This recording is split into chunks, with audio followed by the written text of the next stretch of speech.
Duterte and other leaders and representatives of nations across the globe. Take a look.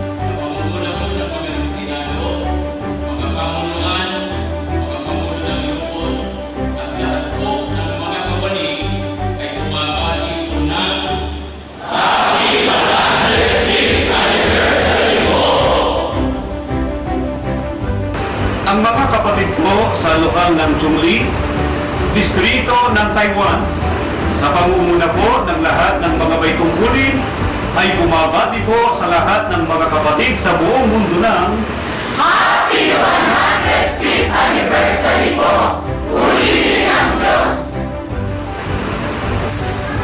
Mula po sa lokal ng Tungbalay, distrito ng Cavite, kami po ay buong pusong bumabati sa lahat ng mga kapatid sa Iglesia ni Cristo sa buong mundo ng Happy 105th Anniversary po!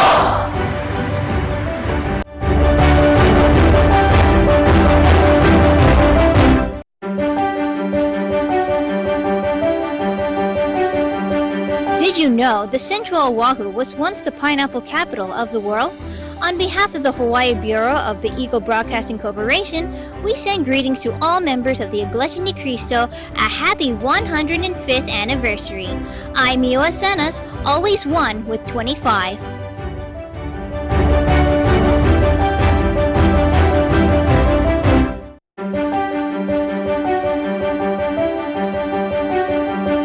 Did you know that 15 of the world's top 25 hotels are right here in Las Vegas? You can go from New York City to Paris, France, to Italy in just a few blocks. So you know you gotta come check it out. We're here from Las Vegas, Nevada, Eagle Broadcasting correspondents, wishing all the Church of Christ members throughout the world a happy 105th anniversary. Happy anniversary!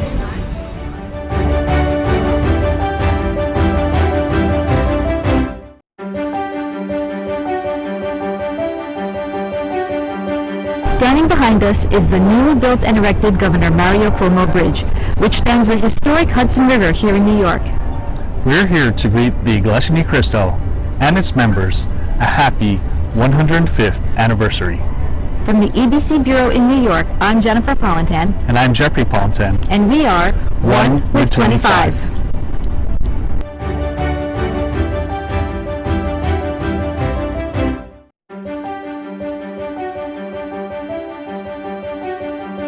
Noong July 2018, naging tampok ang makasaysayang pagtatalaga ng bagong gusaling sambahan ng Iglesia ni Cristo dito sa Eva Beach, Hawaii. Sa ngalan ng Hawaii Bureau ng Eagle Broadcasting Corporation, kami po ay mainit na bumabati sa lahat ng mga miyembro ng Iglesia ni Cristo ng maligayang 105 taong anibersaryo sa inyong lahat. Ako po si Joji Carnate, always one with 25.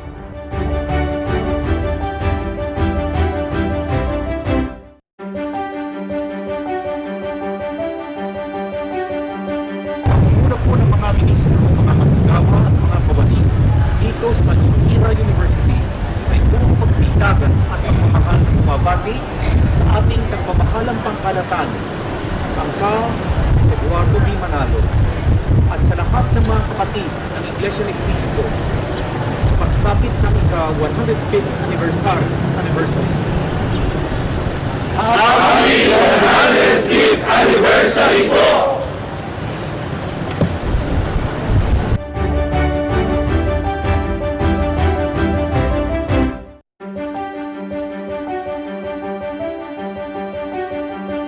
Mula po sa Kapisan ng Buklod, Kadiwa, Binhi, Pagsamba ng Kabataan, Christian Brotherhood International, Christian Society for the Deaf, Society of Communicators and Networkers, Christian Employees Association, Christian Medical, Dental and Paramedical Society, District Multimedia Bureau, ang Christian Family Organizations Office sa pangunguna ng tagapag-ugnay ng mga kapisan ng pansambahayan, ang kapatid na Angelo Eranio V. Manalo, ay bumabati sa lahat ng mga kapatid sa buong mundo ng Happy 105th Anniversary!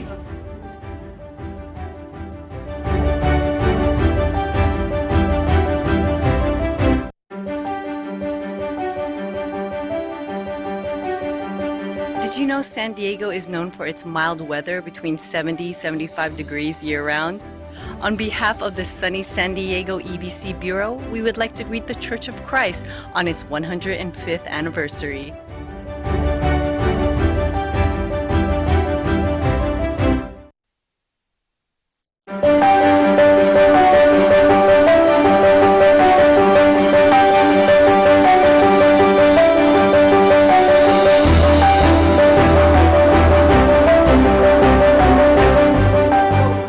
Mentioned positive earlier, you know, our bureaus and cities worldwide have been fortunate enough to witness and cover events wherein the Church of Christ is involved. And that's what we will share with all of you today. To start off, migration is a pressing problem today, especially in South America. According to the United Nations HCR, or the United Nations High Commissioner for Refugees, the UN Refugee Agency, and the IOM, or the International Organization for Migration, the number of Venezuelans leaving their country has reached 4 million. UNHCR states globally Venezuelans are one of the single largest population groups displaced from their country. And the Iglesia ni Cristo in Bogota, Colombia, in cooperation with the Office of Migration Affairs of the Mayor of Bogota and the CIAM, or the Centro Integral de Ayuda al Migrante, a center where they assist migrants from different countries like Venezuela, Mexico, Guatemala, Panama, Bolivia, and Peru, by offering transitory help to people and families in vulnerable or social emergency situations who arrive in Bogota, help alleviate the hardships of Venezuelan migrants. Nadine Dueñas with the story.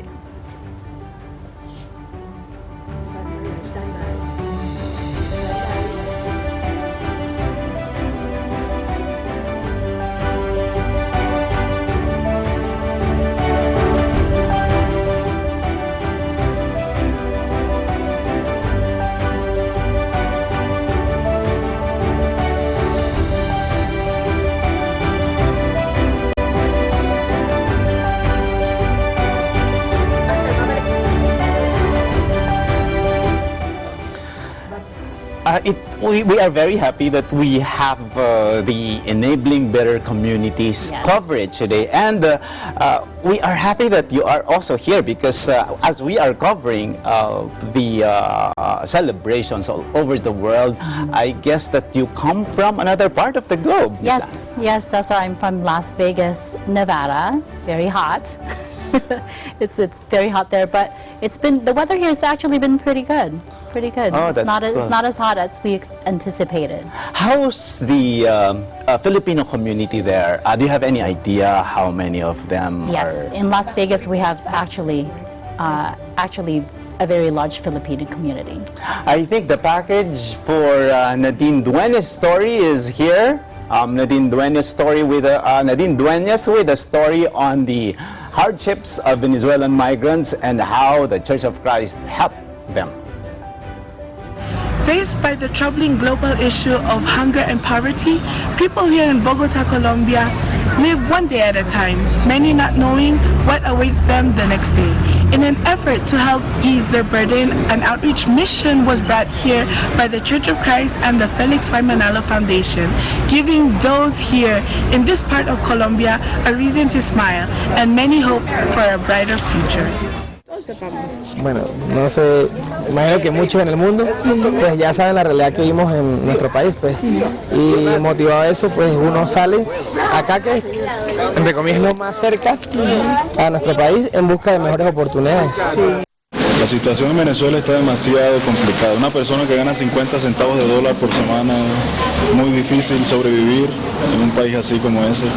Incluso si viajas hasta el norte de Santander, que es parte de Colombia, puedes ver a los caminantes colombianos, caminantes venezolanos colombo-venezolanos también, porque en la época que Venezuela tenía una buena posición económica, muchos colombianos están allá, ahora se están viniendo, caminando miles de kilómetros para llegar acá a Bogotá, a diferentes partes, Ecuador, Perú, es difícil. Entonces, los regulares son las personas que entraron con su pasaporte sellado, con pasaporte además, y se les entregó un permiso especial de permanencia que se llama PEP, y esas personas regulares pueden acceder a todo lo que un colombiano normal puede acceder, salud, educación, pues educación digamos que pueden acceder los irregulares también, pero todo lo que tiene que ver con salud, que es lo más importante, les pueden dar trabajo, entonces los regulares están muy bien. El tema es con los irregulares llegan sin pasaporte, vienen caminando, no tienen ningún documento de identidad y desafortunadamente por leyes colombianas ningún dinero público puede ir destinado a ayuda a una persona que no tenga identificación, que no se pueden identificar de ninguna manera, y ellos son los que realmente más lo necesitan porque no pueden acceder a salud y no pueden tener un trabajo formal. Entonces, pues son los que más ayuda necesitan, y acá lo que se orienta es a o consiguen su permiso especial de permanencia, o les ayudamos a conseguir colegios, ayudarles en toda la parte psicosocial, a orientarlos legalmente qué pueden y qué no pueden hacer.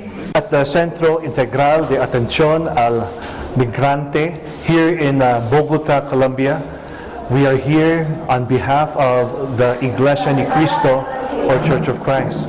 And today we had our Aid to Humanity, in which we are here to help alleviate poverty and to do our part to work hand in hand with the government here in Bogotá, Colombia.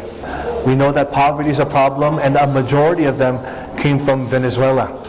And we understand their situation now, they're hurting, and today we were able to extend our help through our care packages.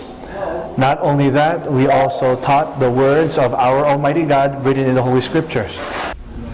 The Aid to Humanity held 6 outreach missions in 4 venues in the span of 2 days, in Centro Integral de Atención al Migrante, norte de Bogotá, Salón de Eventos Club El Faisán, norte de Bogotá, Torres de Nueva Castilla 2, Tintal, sur de Bogotá, and in Reservado San Diego Bosa, in sur de Bogotá. Hundreds of recipients created lines that went out the door in all 4 venues. They received care packages that included personal hygiene products, groceries, and canned goods. No está de más reiterar nuestros más sentidos agradecimientos por estar acá, por toda la disposición de ayudar, por no más venir a compartir con nosotros, lo cual es bastante significativo ver lo que estamos haciendo, porque yo creo que también esto es el primer paso para una gran alianza de que podamos seguir ayudándonos mutuamente en todo esto, y realmente estamos muy agradecidos. Pues me pareció muy bien porque incentivan a conocer un poco más sobre Dios, aparte de lo que hicieron de la ayuda, pues sobre la comida, por decirlo así, es algo también que es muy bueno, de repente a muchos nos beneficia eso porque nos ayuda un poco en la parte económica.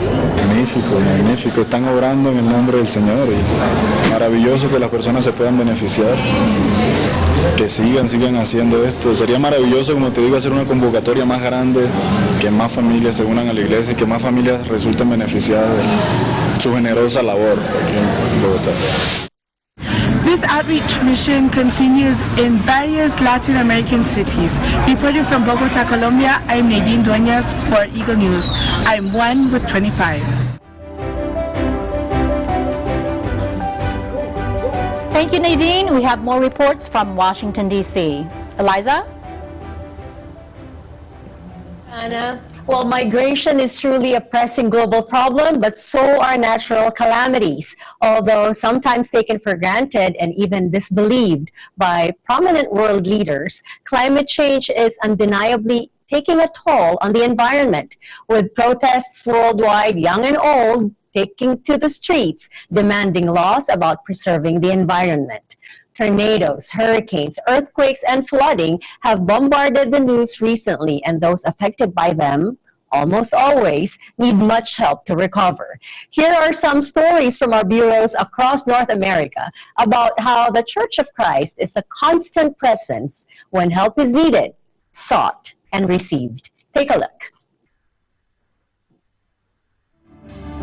Here in Jacksonville, North Carolina, about 50 miles from Wrightsville Beach, where Hurricane Florence made landfall, the Iglesia Ni Cristo, in cooperation with the Felix Y. Manalo Foundation, are distributing hundreds of packages of relief goods to the victims of Hurricane Florence. Though the storm has passed, Hurricane Florence's record-breaking rainfall has transformed local highways into rivers. Flooding, storm debris, and power outages continue to impact local residents. As I have traveled through many of the counties, it's heartbreaking to see some of the damage. And I think the reason that that it can hurt your heart so much is because you know that there are people for whom life will always be different now. If they suffered either hurricane damage, or in many cases in parts of North Carolina it was the flooding, it will take quite a long time for them to fully recover, if they ever fully recover. And so for some people we have to start to talk with them about what a new normal may be for them. Other folks, even here in this neighborhood near where the shelter is, they don't appear to have suffered major damage, and in fact it almost looks like they're going on with life as normal. And so there is kind of that dichotomy between folks who are going to face a long recovery and those who won't. I think there will almost be two types of disaster recovery that will unfold. There were people who had damage more from the hurricane, from high winds, and then we have a lot of people who are still being affected by the flooding. And that flooding damage will be a whole different type of recovery, and that recovery may take a very long time. We have 17 counties in North Carolina right now that have been approved for individual assistance. That will open up an array of disaster help for people who are affected. There are also a number of counties in South Carolina, and there are some counties that will get help for that community infrastructure separate from the individual assistance. So a large area. All of eastern North Carolina has been affected by Florence. Well, we're pretty blessed. We didn't have any real damage to the house itself. We had some trees that were blown over, and parts of our fence were blown over, and a place, that swing set, that was damaged and we had to get rid of. But some of our neighbors weren't so lucky. They had their roofs torn up and damaged, water getting inside the house and ceilings caving in and everything. I mean, just 3 or 4 houses down the block on either side. Plus there's a lot of flooding, which kind of isolates this area when that happens, so there was very little food in the stores. They're starting to get restocked now, so it's starting to get a little bit better. We're here to actually pass out care packages to help those who are in need, who lost power, lost some food, and hopefully get them something to help out as well as they're trying to recover from the hurricane. And I also wanted my children to also see that the church does so much to help those who are in need, not just those in church, but also our fellow men around the community also to give out and give what we can to help them. The FYM Foundation and the Iglesia Ni Cristo Church of Christ were tasked by the Executive Minister, Brother Eduardo V. Manalo, to share the best that they can in order to assist and even provide relief to those who were affected by the recent floodings here in the Carolinas, especially here in Jacksonville and even Wilmington areas.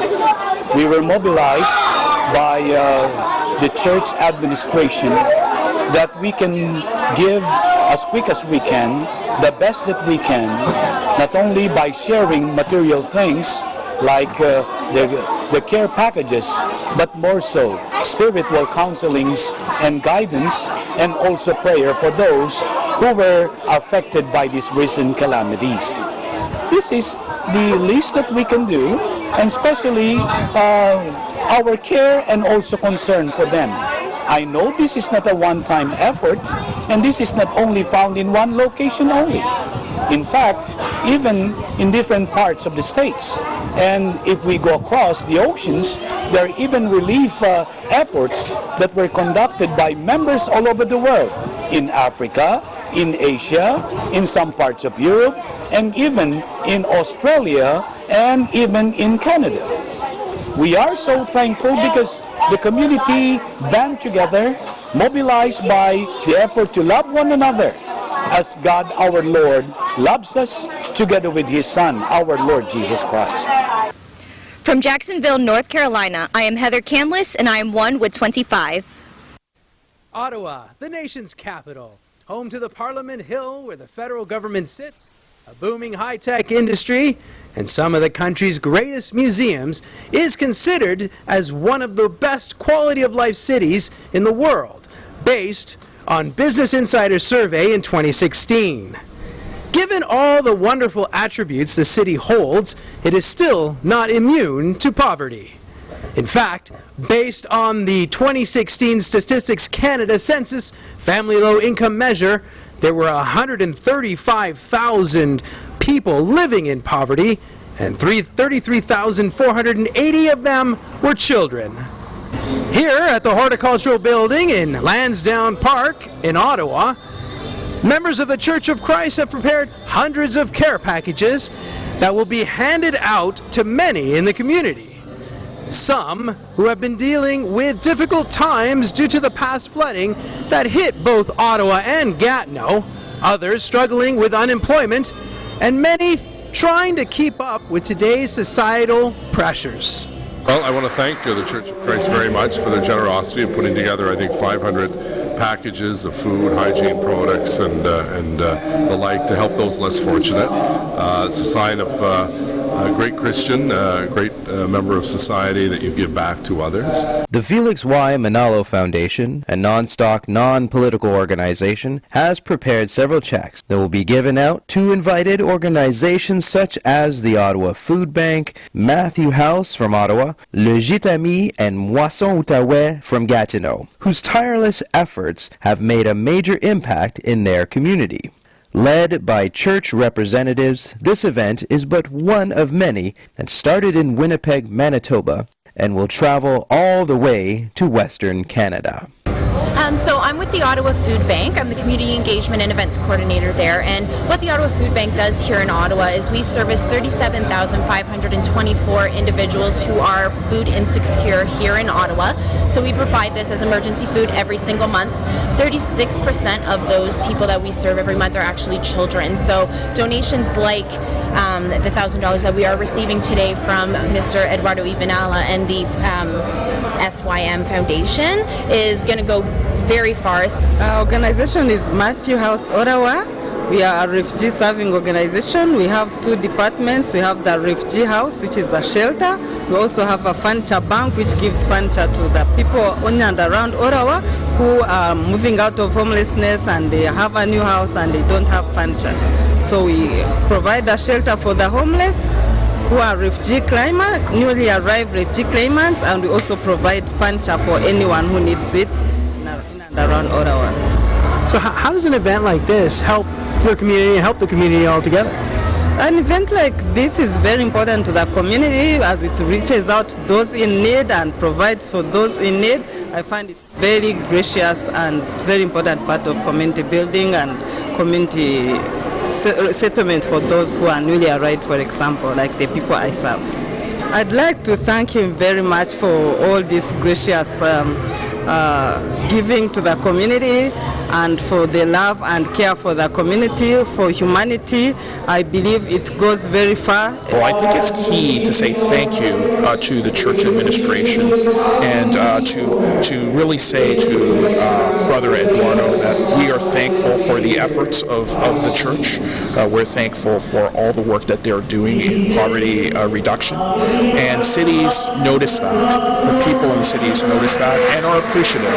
So we're highly appreciative of the efforts of the church, and we thank them for working on poverty reduction with us, and we're thankful for what they're doing in terms of their charitable contribution to the city. I think it's a great initiative, reaching out to the shelters and the different services, and both through cash donations and also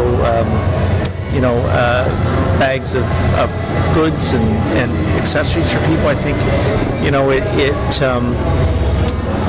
dealing with problems like this is people to people, and that's how you do it, I think. The Government of Canada's commitment to reduce poverty by 20% in 2020 and 50% by 2030, laid out in their Poverty Reduction Report, is an important measure for the City of Ottawa, and organizations like the Church of Christ and the FYM Foundation will continue to help and do their part both here in Canada and on a global scale. Well, it's something that I want to get involved in permanently. I like the humanity, the way they help people, and I'm not fortunate myself, so I like the way that they're looking after us. One of my friends brought me here to see what it was about, what it was like, and he told me that you guys have an offering to give to people as well. I think that the scope of what you guys do on a world platter, on the world there, was very interesting, because I don't see people actually making things like a village entirely and a whole community. And reporting from the Aid for Humanity event here in Ottawa, Canada, for Eagle News, I'm Sabir Mufti, 1 with 25.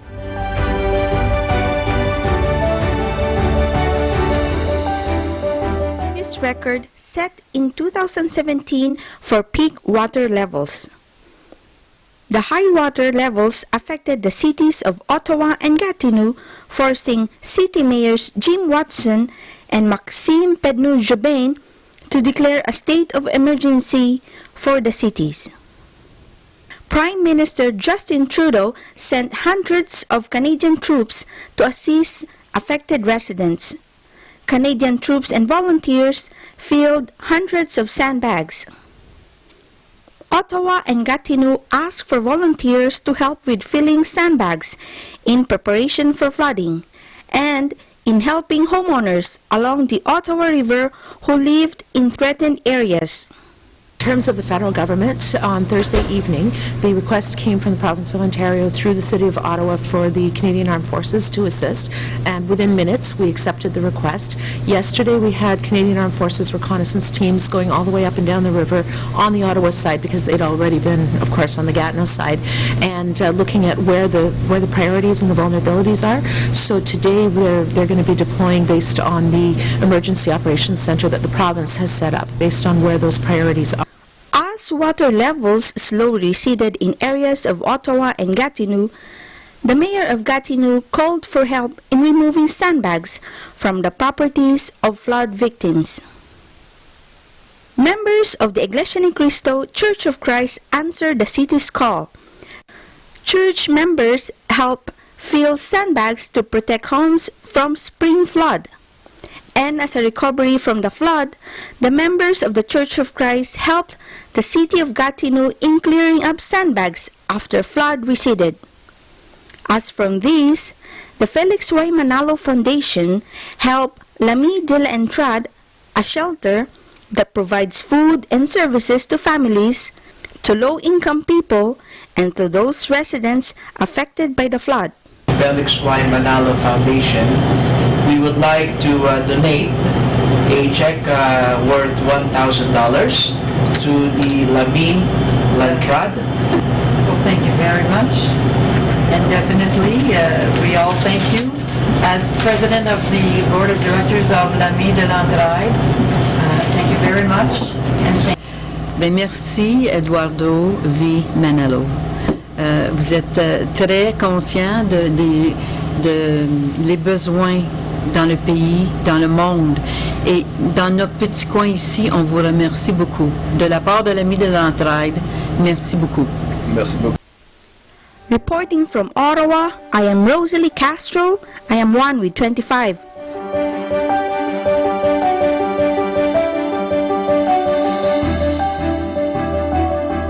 Thank you. Those are reports from our bureaus in Bogota, Colombia, North Carolina, and Ottawa. Now we take you back to Alma and Lorlyn in studio number 4.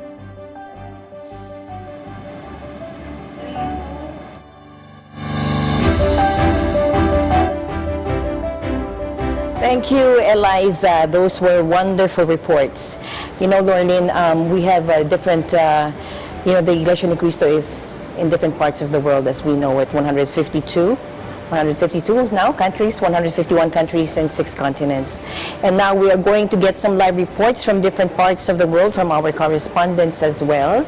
And let's find out what activities the Iglesia Ni Cristo has, the activities and the impact of this on their community or the Filipino community or the country as a whole. So let's start off with New Zealand with Greg Besa.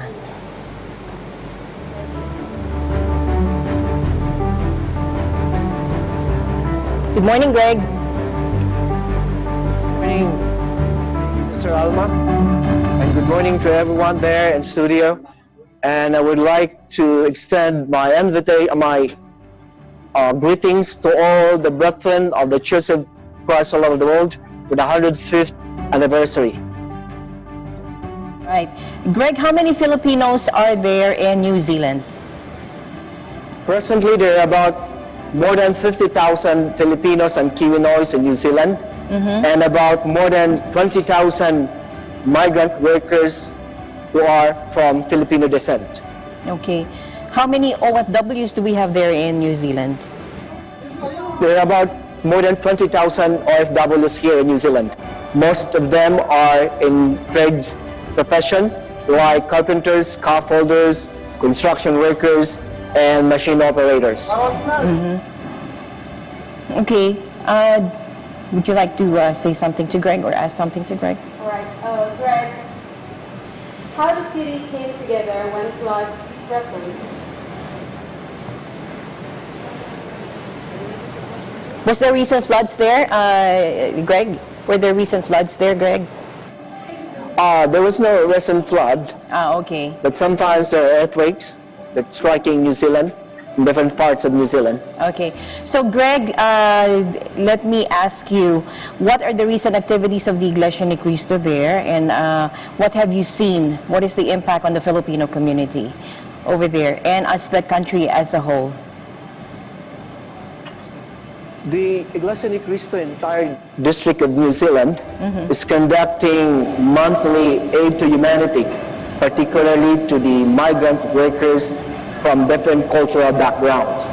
So this kind of project is a very big help to the migrants because most of them are just settling in the country, and most of them need some psychological assistance and even more on material things as they're trying to settle comfortably in this country. So the project of Iglesia Ni Cristo in New Zealand is really a big help to these workers, especially of their desire to make New Zealand as their new home or the second home.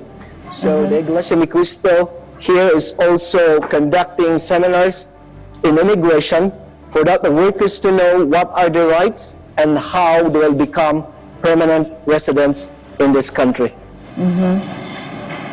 And we also had some, I heard that we had some earlier greetings from some officers and leaders of the land. Yes. The Iglesia Ni Cristo here in New Zealand has been recognized by the public officials of the New Zealand government because of its various social civic projects across the country. So the recent one who sent the greetings to the church administration, particularly to Brother Eduardo V. Manalo, the Executive Minister of the Church of Christ, is the Speaker of the House of the Representatives. The Speaker of the House, Right Honorable Trevor Mallard, is the third highest ranking official of the New Zealand government. He himself recognized the contribution of the church to the community in different parts of New Zealand. And then another one has just sent her greetings. She is a member of the House of Representatives. He herself as well expressed her appreciation to the contribution of the church, particularly on her constituents. And then, of course, the Philippine ambassador to New Zealand has also conveyed his warmest greetings to all the members of the church, not only to this country, but also to the different parts of the world for the celebration of the 105th anniversary. All right. Thank you very much, Greg. Do you have any last words for us here in Manila from New Zealand? The brethren of different congregations here in New Zealand are preparing for the grand celebration, which is scheduled for tomorrow. So most of the brethren coming from different parts of New Zealand will gather in Auckland in one place to have a unified activities to celebrate the anniversary. So we have two major activities. One is the choral competition, conveying faith, hope, and love for the brethren. And then the second one is the international food competition to be participated in by various congregations in the District of New Zealand. All right, that sounds so fun, Greg. Greg Bessa, thank you so much. Greg Bessa reporting from New Zealand.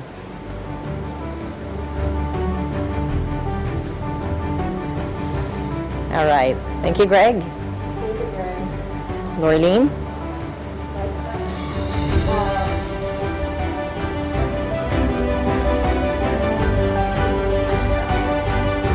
How the city came together when the floods threatened their homes and how the Church of Christ responded to the call of the government in helping deter flood water. Live from Ottawa, Canada, we have Rosalie Castro.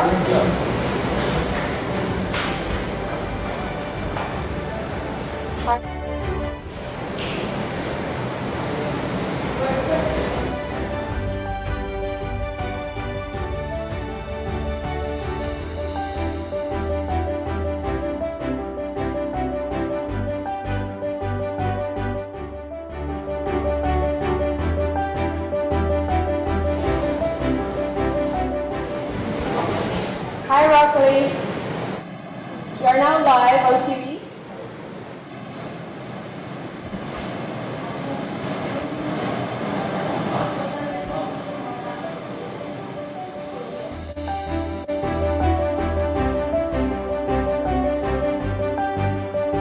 You are now live on TV.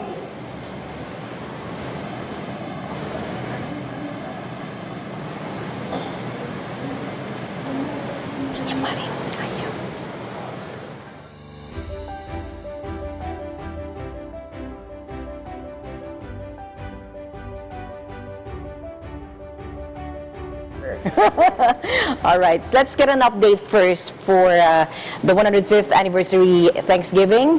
From Seoul, South Korea, we have our correspondent there, Christine Jewel Uy. Christine, how are you? What is happening in your part of the world?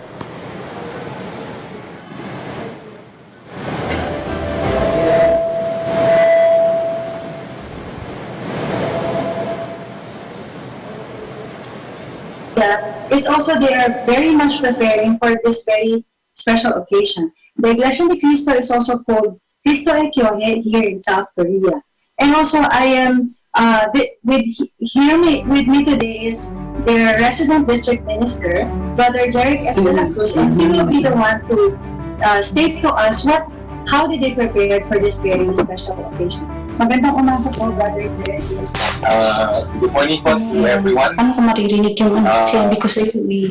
Kaya ngayon nga yung gagawin. Jeric De La Cruz po. First and foremost po, we would like to greet our minister, Brother Eduardo, for untiringly leading us towards the perfection of our faith, for always reminding us how grateful we are that we are members of the Church of Christ. And we would like to greet also all the members of the Church of Christ around the world. Happy 105th anniversary. And as part of our district for this celebration of the church, instead of having some musical presentation, we chose to have a evangelical mission on Sunday, and it will be tomorrow after the Thanksgiving anniversary. After the Thanksgiving anniversary, the brethren will fetch their guests to bring them in the place of worship for them to hear the doctrines that we have inside the Church of Christ. And we do believe that this will help us to bear fruit, that on the next year, we will bear up to 105 new members of the Church of Christ.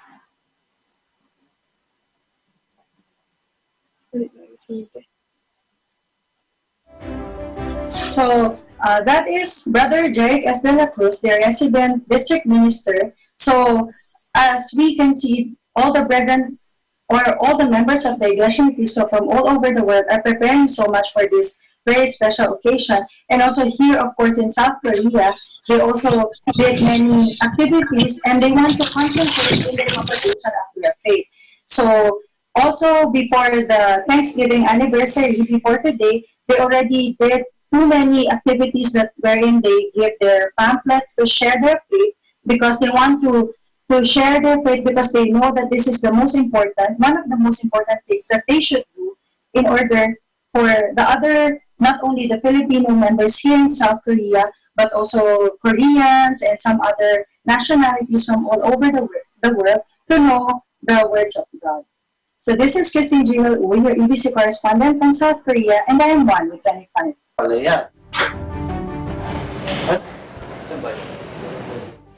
Thank you, Christine Jewel Uy, reporting from Seoul, South Korea. And we'll take a short break and we'll be continuing with our 105th anniversary telecast, which is Enabling Better Communities. We'll be right back.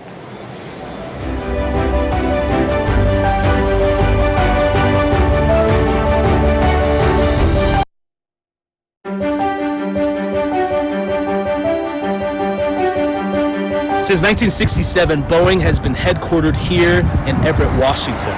So Boeing is one of the biggest airplane commercial airliner manufacturers in the entire world, and right behind me is the biggest factory in the entire world. So on behalf of the Seattle Bureau of EBC, I want to wish all of the Church of Christ members throughout the world a happy 105th anniversary. Take care.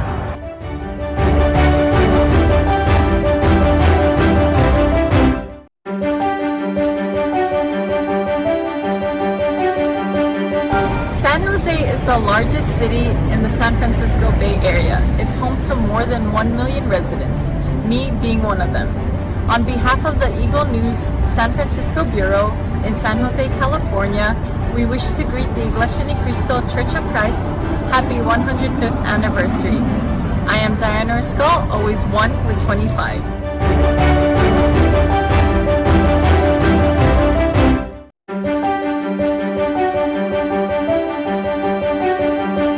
Did you know that the Hollywood sign is almost 96 years old?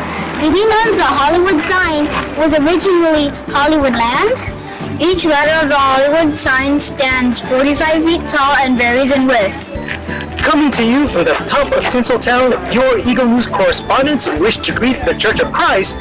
Happy 105th anniversary from the EBC Los Angeles Bureau. We are one with 25.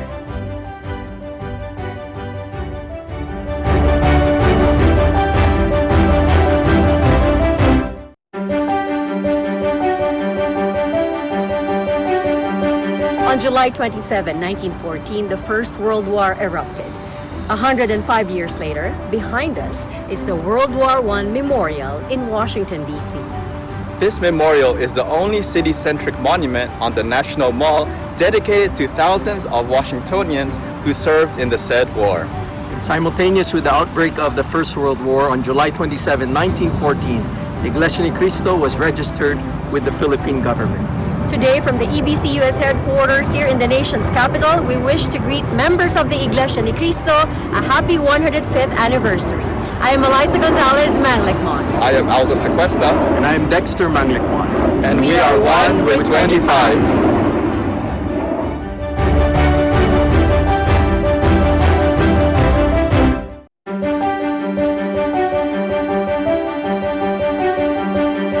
That's the Leaning Tower of Pisa. It's about 185 feet high. It has a shift of 10 degrees and about 17 feet away from its vertical. It took about 200 years to build, and we do not know even to this very day who is the architect. of Southern Ontario Bureau. I am Ray Manahas, along with my family, here in Italy.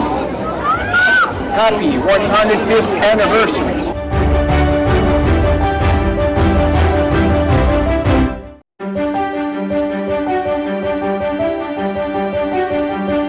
Hey, did you know that One Times Square, the building that holds the Times Square ball, which drops on New Year's Eve, is mostly empty? But the billboards that surround this entire building generate over $23 million of revenue in just 1 year. Wow, that's amazing. Anyway, I'd love to greet the Iglesia ni Cristo a happy 105th anniversary from Digital Mass and the EBC Bureau of New York. Happy 105th!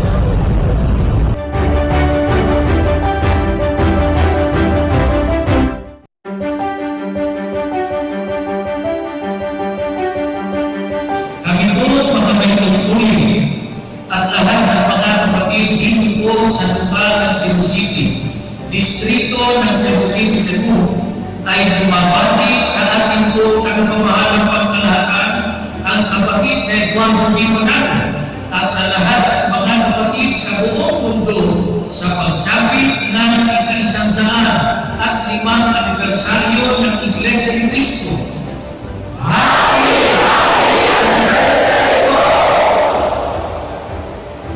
Kami po sa lugar ng Lubo, distrito ng Batangas, sa lahat ng mga kapatid sa buong mundo ay buong pusong nagpapahayag sa inyo na Happy 105th Anniversary po! Mula po sa lokal ng Visayas Avenue, kami po ay bumabati sa lahat ng mga kapatid sa buong mundo ng Happy 105th Anniversary! Po dito sa Distrito Eklesyastiko ng Santo Tomas, Pangasinan, kami po ay bumabati sa ating pinakamamahal na tagapamahalang pangkalahatan, ang kapatid ni Eduardo V. Manalo, at sa lahat ng mga kapatid sa buong mundo ng Happy 105th Anniversary! Sama-sama po tayo magdiwang sa pagsabit ng 105 taon ng Iglesia ni Cristo. Purihin ang Panginoong Diyos!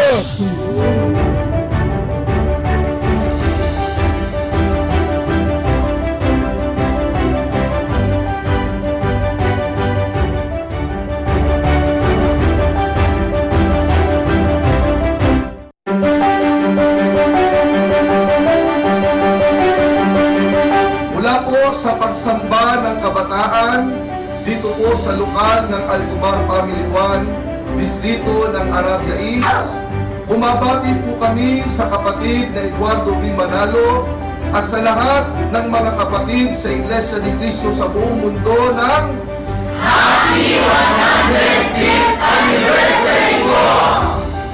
Mula po sa mga may tungkulin at sa lahat ng mga kapatid sa lokal ng Alcor, distrito eklesyastiko ng Qatar, kami po ay bumabati sa ating pinakamamahal na tagapamahalang pangkalahatan, ang kapatid Eduardo V. Manalo, at sa lahat ng mga kapatid sa buong mundo ng Happy 105th Anniversary!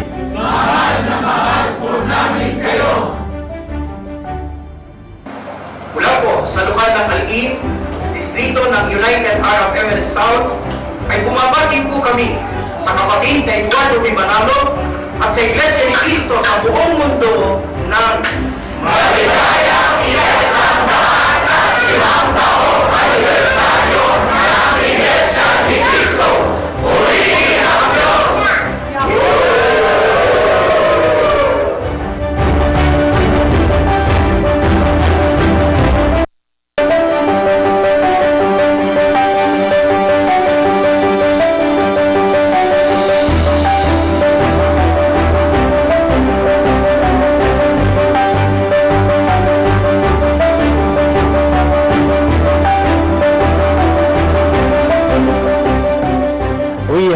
more stories in store for all of you. There are different activities for the 105th anniversary of the Iglesia ni Cristo or Church of Christ around the world. To share with us more about the celebrations, we have Brother Edwil Zabala, Minister of the Church of Christ. Hello, Noel. Good day. I'm sorry, Cesar. Hello. We're friends, and I'm friends with your Kuya Noel.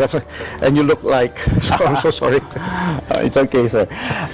The theme of the coverage of Eagle Broadcasting Corporation is enabling better communities. And with this, we would like to showcase how communities connect, adopt, and survive from the challenges from their economic, social, environmental, technological environments.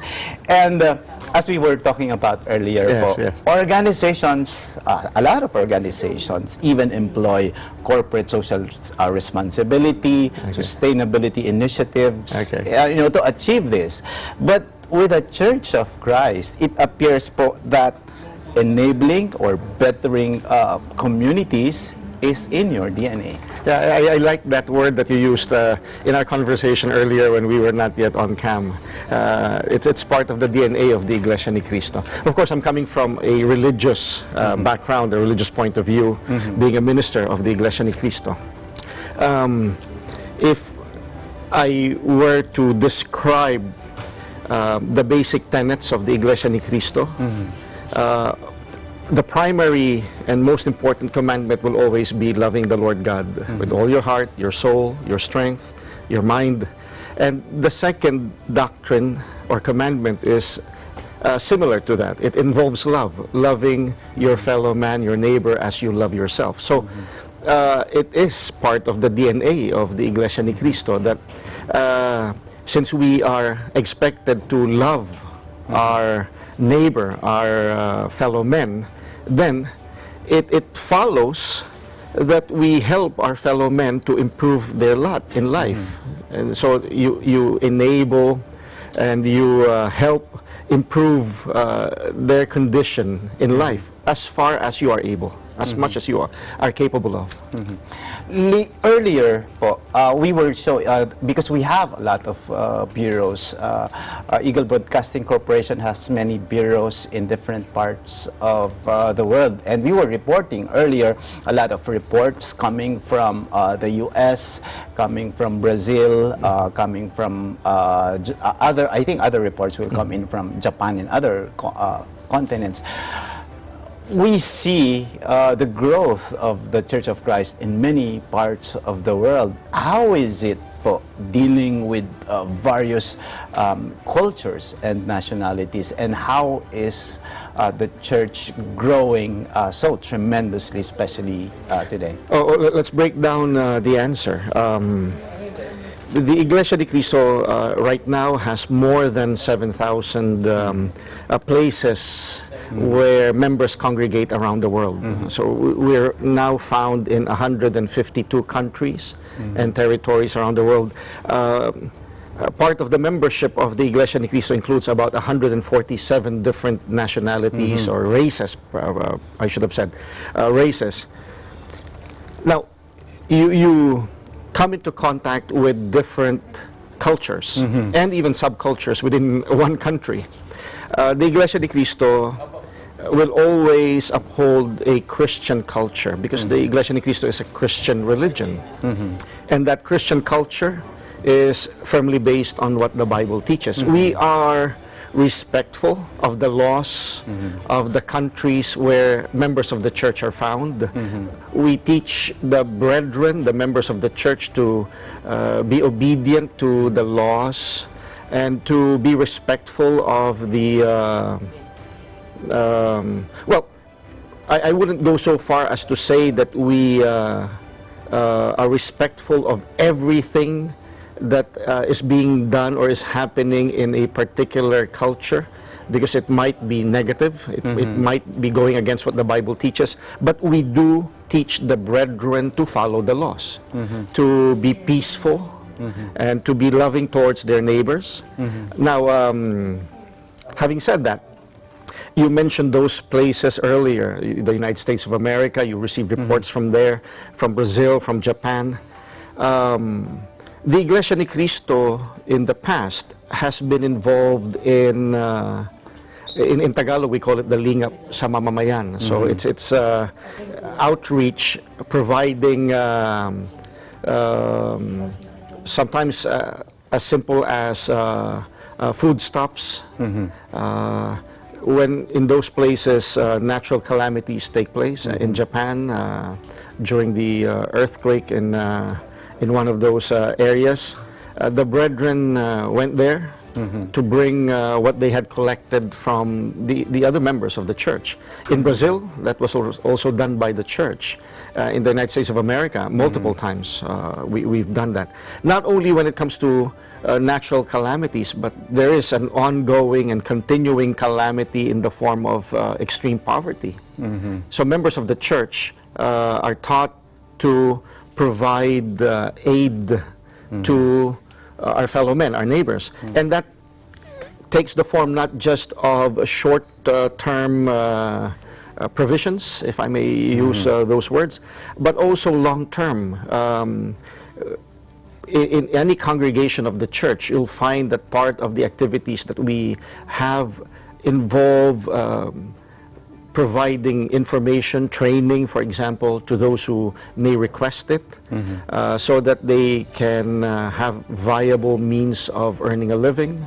So those are long-term activities of the Iglesia ni Cristo. And to some, sir, a lot of people are also surprised because they thought that this aid to humanity, this lingap sa mamamayan, are conducted only here in the Philippines. But a lot of people don't also know that it's conducted in different we thank Net25, of course, for being one of those media entities that go out of your way to make known to others that the Iglesia ni Cristo does that. We engage in lingap sa mamamayan, although we call it something else, in the language of those countries where we're found or where we conduct those activities. We do that coupled with, for example, establishing, as I said earlier, long-term activities.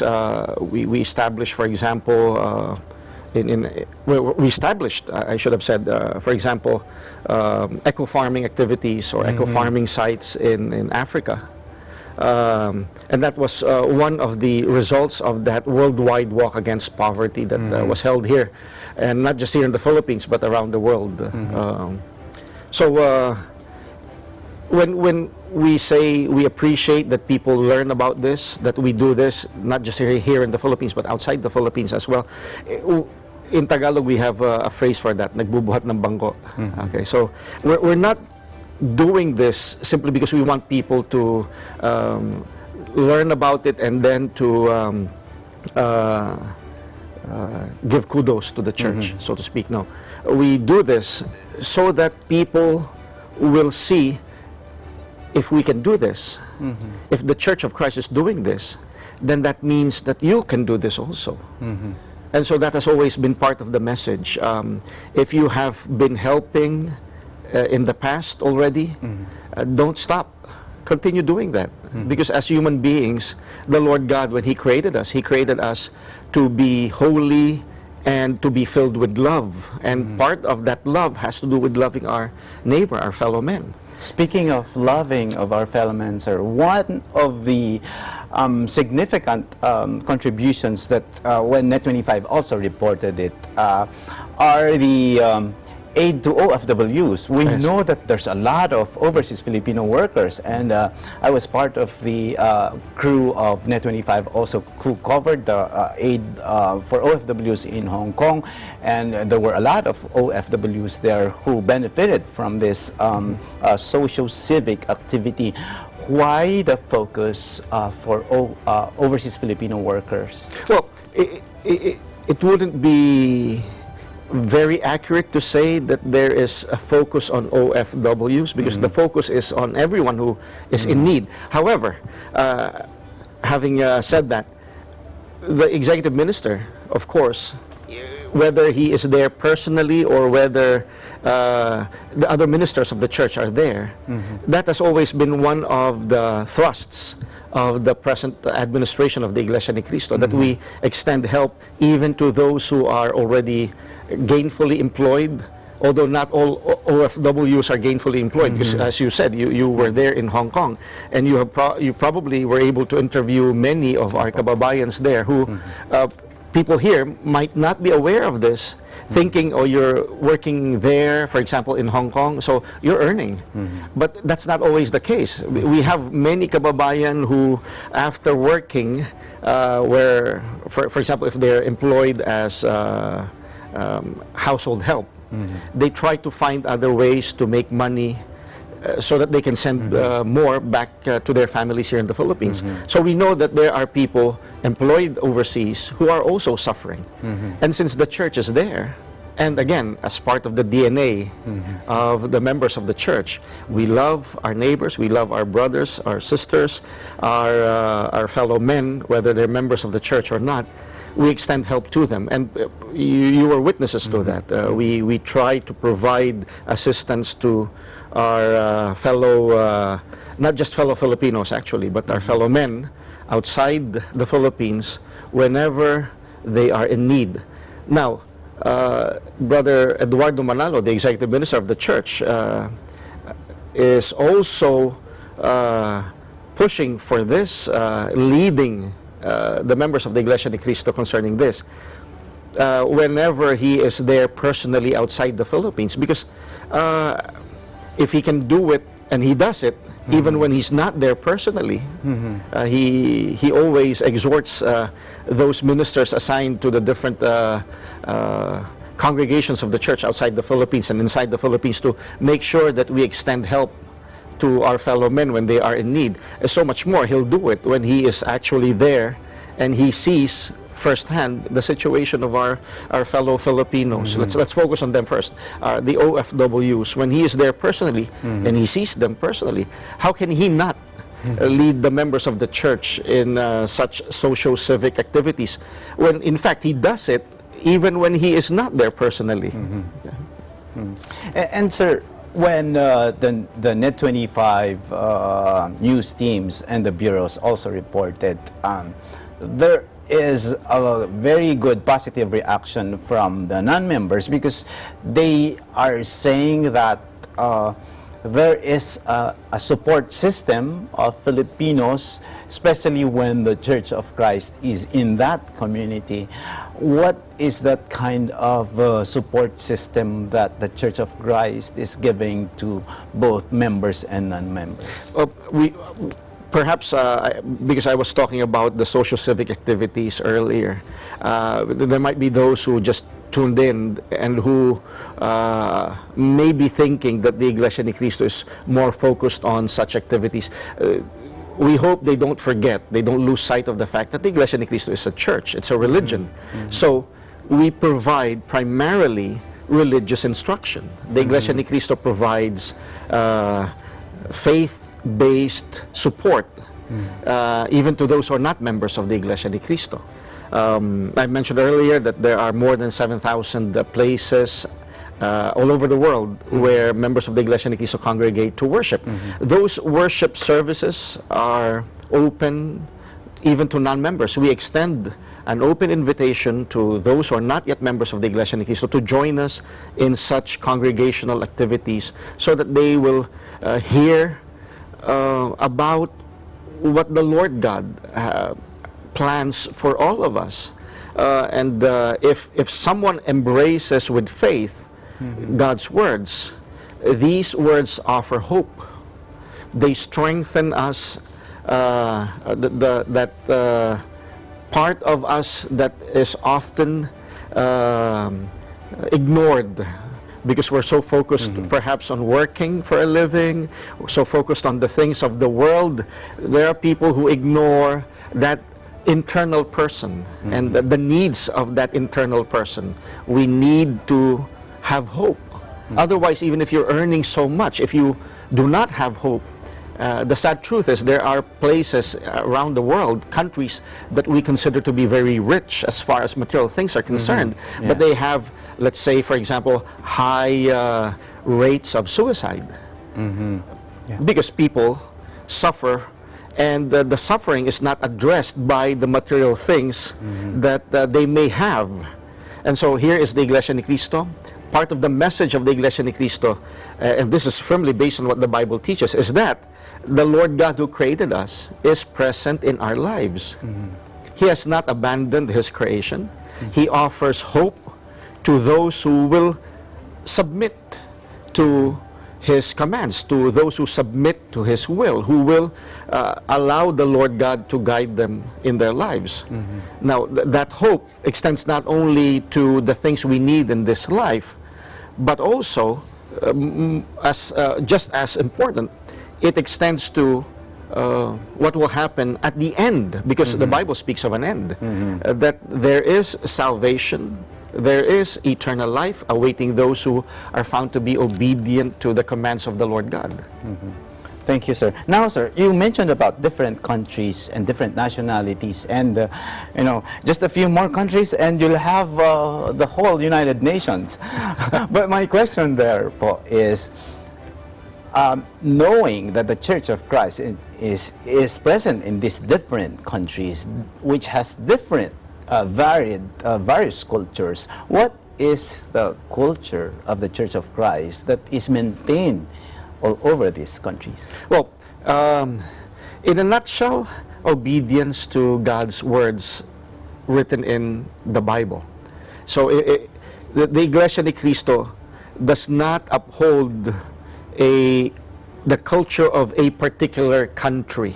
Let's say ministers of the Iglesia ni Cristo go outside of the Philippines bringing with them the gospel. They do not bring with them and force the Filipino culture on those who are not Filipinos. We uphold obedience to what the Lord God commands as recorded in the Bible. So that encompasses the entire of creation, and the entire mankind actually, because the Lord God who created the Filipinos created everyone else. So what the Lord God requires, that's what the Iglesia ni Cristo brings to all people. And I personally believe that that is what catches the attention of someone, whether a Filipino or a non-Filipino, when meeting with ministers of the Iglesia ni Cristo. They notice that all my questions concerning religion are answered from the Bible. So ministers of the Iglesia ni Cristo, we open the Bible to someone, and when they have questions, it's not our own personal opinion, because if it were only our own opinion, then someone could always say, but you're forcing your culture on me. So if a minister is a Filipino, you're forcing Filipino culture on me. We have ministers who are not Filipinos, of course, Americans, and so many others. None of these ministers will ever be open to the accusation that you're forcing the culture of your country on me when you're preaching the gospel to me.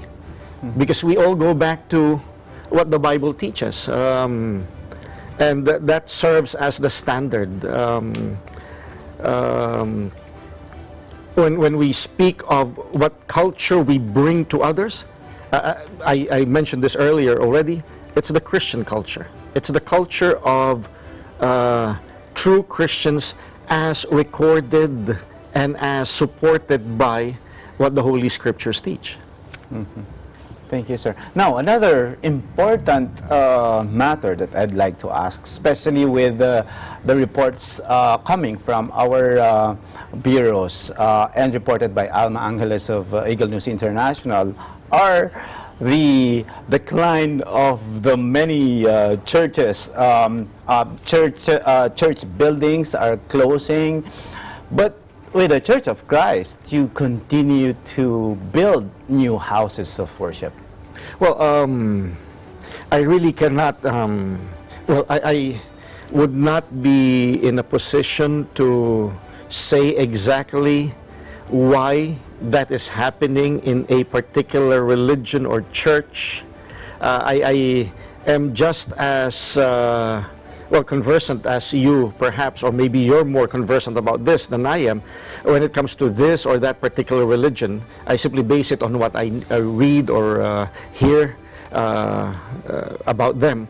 But let's talk about the Iglesia ni Cristo. We consider places of worship, houses of worship to be very important to the life of a congregation inside the church. And so it has always been part of the DNA of the Church of Christ to strive to provide a fitting place where members of the church can come to in order to hold worship services, in order for members to bring their families with them in order to conduct their devotional prayers, where they can meet with the ministers. Because although the ministers do go to the individual homes of members of the church, but if you want to meet with the minister inside the house of worship in order to receive further instruction from the Bible, well, that's why houses of worship are very important. So taking as our how should I call this, as the framework, July of 2018 to July of 2019, for example, the Iglesia ni Cristo was able to dedicate no less than 169 different places of worship here in the Philippines and 24 outside the Philippines. Brother Eduardo Manalo, in his series of pastoral visitations these past few weeks outside the Philippines, dedicated 4 houses of worship already in Europe, 2 in the UK, 1 in the Netherlands, 1 in France, and today, July 27, as part of the celebrations of the Iglesia ni Cristo of its 105th anniversary, Brother Eduardo Manalo is leading another church or house of worship dedication a few hours from now. And where? And that's in Italy. Italy. Okay. Thank you very much, Brother Edwil Sabala, Minister of the Church of Christ. Before we ask you to go, sir, you can greet our audience. Okay, before I greet the audience, I'd like to greet you. I'm not going to call you Brother Noel anymore. I'm not referring to your older brother, who's also my friend. Brother Cesar, thank you so much for having me here.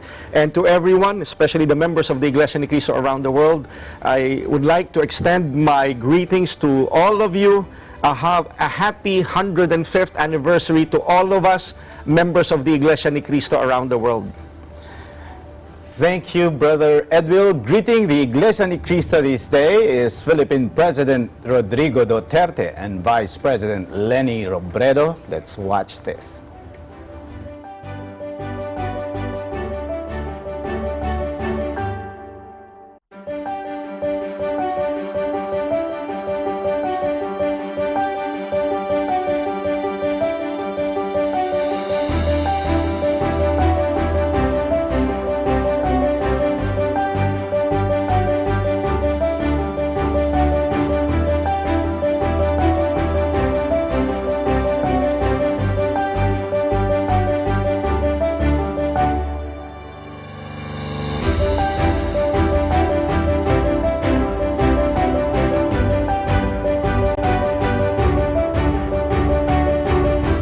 I convey my heartfelt greetings to the Iglesia ni Cristo on the occasion of your 105th anniversary. Over the years, the Iglesia ni Cristo has stood as a shining beacon of faith and inspiration here in this country. Its ranks are filled with noteworthy citizens, most of whom express their beliefs in words and action.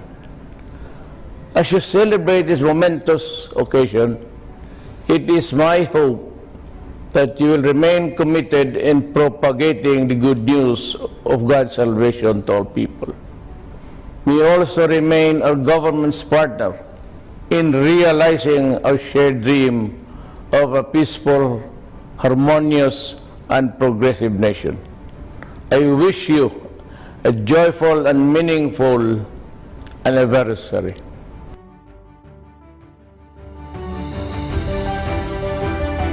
Mainit na pagbati sa ating mga kapatid sa Iglesia ni Cristo sa iba't ibang panig ng mundo sa pamumuno ni Executive Minister Eduardo V. Manalo sa pagdiriwang ng inyong 105th founding anniversary. Ang pananampalataya ay isang napakalaking bahagi ng buhay nating mga Pilipino. Ito ang nagsisilbing gabay at liwanag sa pagharap natin sa mga hamon ng buhay. Sa loob ng mahigit isang siglo, ang inyong simbahan ay nagsilbing saligan ng napakarami nating kababayan. Nagbibigay ito ng pag-asa, inspirasyon at spiritualidad na siyang naging dahilan para sila ay maging mas mabuting tao at mabuting Pilipino.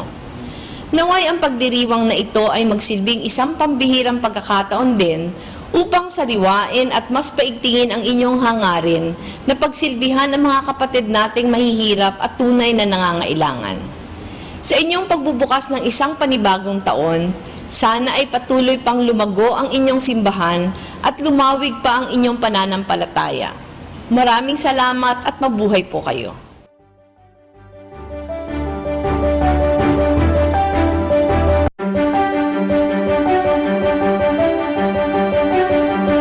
I would like to congratulate the Iglesia Ni Cristo for the 105th anniversary. We recognize their initiatives in favor of those in vulnerable situations. In this regard, I would like to remind that Mexico and the Philippines share not only a long-standing history and friendship relations, but also challenges in a wide range of topics, like the fight against poverty and immigration.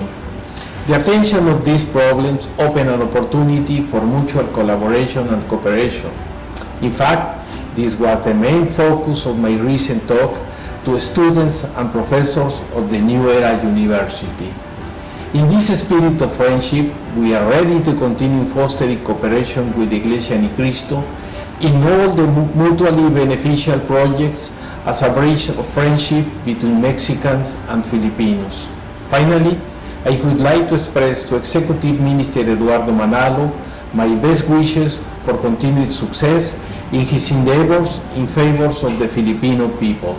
Thank you very much. I have the honor to express my deep greetings to the Executive Minister Eduardo V. Manalo and to the members of the Iglesia de Cristo on the occasion of the 105th anniversary of the Church in the Philippines. I would like to take this opportunity to acknowledge and recognize the valuable assistance and aid provided by the Iglesia de Cristo to the needy, to the marginalized people, and to the victims of calamity. I also encourage the Minister Eduardo V. Manalo to continue with this valuable assistance that does not discriminate upon race, economic standing, educational background, and color. On behalf of the government and people of the Republic of Panama, please accept our felicitations on these special occasions and try to keep our cordial relations between both countries. Congratulations and mabuhay. On behalf of the Embassy of the Philippines in the United Arab Emirates, I have the honor and pleasure of extending our warmest felicitations to the members of Iglesia Ni Cristo all over the world and particularly in the UAE on the auspicious occasion of its 105th year anniversary. I extend sincere greetings also to the church leadership headed by Executive Minister Eduardo V. Manalo. Pagbubukas, naway tanggapin ninyo muli ang aking pagbati. Kasihan nawa ang Pilipinas at UAE ng kapayapaan at kasaganaan. Maraming salamat po. God bless you. Magandang araw po sa inyo lahat. Sa ngalan po ng Philippine Consulate General sa Dubai at Hilagang Emirates, sa Filipino community in this part of the world, ito po si Consul General Paul Raymond Cortez na nagsasabing happy anniversary sa ating mga kapatid sa Iglesia Ni Cristo. 105 years na po ang ating iglesia at sana'y lalong tumagal pa ito and hopefully touches more lives ng mga kababayan natin both back home in the Philippines and elsewhere in the world. Congratulations and God bless. On behalf of the Philippine Embassy, we'd like to give our heartiest congratulations to the Iglesia Ni Cristo on the occasion of its 105th anniversary. And we particularly like to congratulate Executive Minister Eduardo V. Manalo, who I've had the great honor and privilege of meeting last year, and he is also working with us as advisor for OFW Affairs. And we are very proud partners of the Kapatid here in New Zealand and of course in all over the world, and we look forward to a more fruitful cooperation in the months and years ahead. Congratulations and maraming salamat po. Mula po dito sa Philippine Embassy sa Moscow, Russia, maligayang bati po sa Iglesia ni Cristo sa buong mundo on your 105th anniversary. Habang lumalalim ang relasyon between the Philippines and Russia, lalo rin ganun din pong lumalawak ang kapatiran po ng Iglesia ni Cristo dito sa Russia. So once again, congratulations po at maligayang bati sa inyong lahat. Maraming salamat po. On behalf of the officers and staff of the Philippine Consulate General, I, Lilibeth Liapela, Consul General, would like to extend to the Executive Minister, Ka Eduardo Manalo, and the members of Iglesia ni Cristo, a warm congratulations on the 105th anniversary of the Church.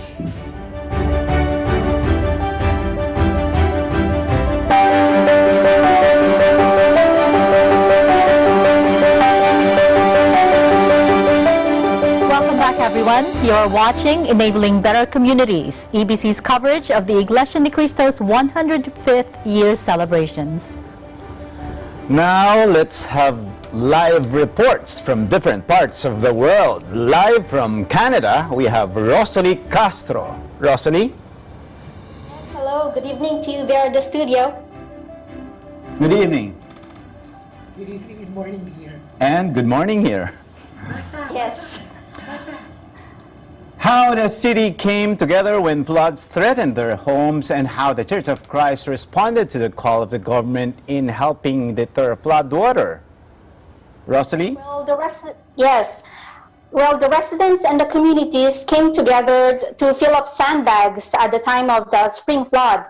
And that not only that they filled sandbags, they also distributed it to the residents of the affected floods. And when Mayor Watson, Mayor of Ottawa, Mayor Jim Watson, and Mayor Maxime Pedneau-Jobain, Mayor of Gatineau, declared state of emergency and called for more volunteers, that's when the Church of Christ, Iglesia ni Cristo, here in Ottawa, a part of the community, answered right away, immediately, the call of both mayors. So the Church of Christ, the members of the Church of Christ, help in volunteering, filling sandbags at the time of the flooding, and they also distributed or carried these sandbags to residents' houses.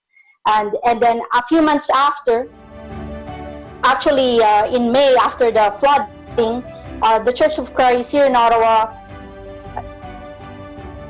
did Felix Y. Manalo Foundation or Aid to Humanity to refugee shelters, homeless shelters, and to food banks. There was actually a food shortage at the time of the flooding, and monetary donations were given. After that, floodwater receded, and the mayor of Gatineau, Mayor Maxime Pedneau-Jobain, called for solidarity tour to help clear sandbags among residents. And I'm not talking like 10 sandbags or 100 sandbags. At the time of the clearing, there's around 900,000 sandbags in Gatineau alone to be cleared. So the members of the Church of Christ in Ottawa again heed the call of the Gatineau mayor to help clear sandbags. And these are very heavy sandbags. Not only the male brethren, but also female brethren help in clearing them. Also, there's a food bank shelter in Gatineau that the Felix Y. Manalo Foundation gave a monetary donation, as there were also, the name of the shelter is L'Ami de l'Entrade. It's in Gatineau, Buckingham, and Felix Y. Manalo Foundation gave monetary donation to help resupply their food staples.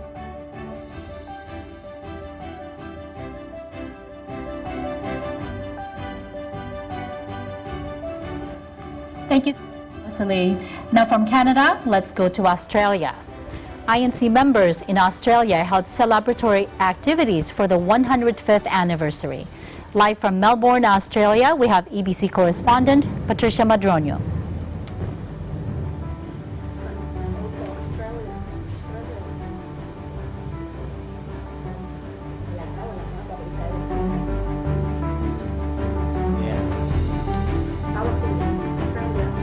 The Iglesia Ni Cristo Church of Christ remain united in celebrating the 105th founding anniversary of the Church. Western and Eastern Australian districts, as well as Papua New Guinea and the Republic of Vanuatu, are all celebrating reaching another milestone in the history of the Church. Leading up to the event, various celebratory activities such as socializings, fellowship, and musical programs were also held in different local congregations all over Australia. The Church has been present here in Australia for more than 40 years now, and many activities held to reach out to the general community. Notably, there have been numerous aid to humanity projects held within the different districts. These include yearly participation in Clean Up Australia, appreciation days for the community workers to recognize the everyday heroes of society. These are our firemen and the police force and teachers, as well as providing aid to Filipino students and those with working visas. From personal experience, I myself have taken part in many different outreach programs, traveling to different places in Australia to help those in need, particularly those who suffered from natural calamities. The main celebration is happening this weekend, joining the rest of the global members in conducting their anniversary Thanksgiving worship services, with participation from both the adults and the youth. Additionally, INC Center Stage also presents stage plays entitled The Staff Meeting of the Encore Event Center in Melbourne and The Paradigm Shift, which will be held at the Orion Function Center in Sydney. Reporting from Melbourne, Australia, for the special coverage of Enabling Better Communities Worldwide, the EBC coverage of the INC 105th anniversary, this is Patricia Madronio, greeting the members of the Church of Christ a very happy 105th anniversary. And back to the studio. Thank you, Patricia Madronio. Now let us know how the Church of Christ helps the community deal with the social issues such as trauma from senseless violence and how it provides relief to families devastated by natural calamities. Live from Orlando, Florida, we have Melissa Potes.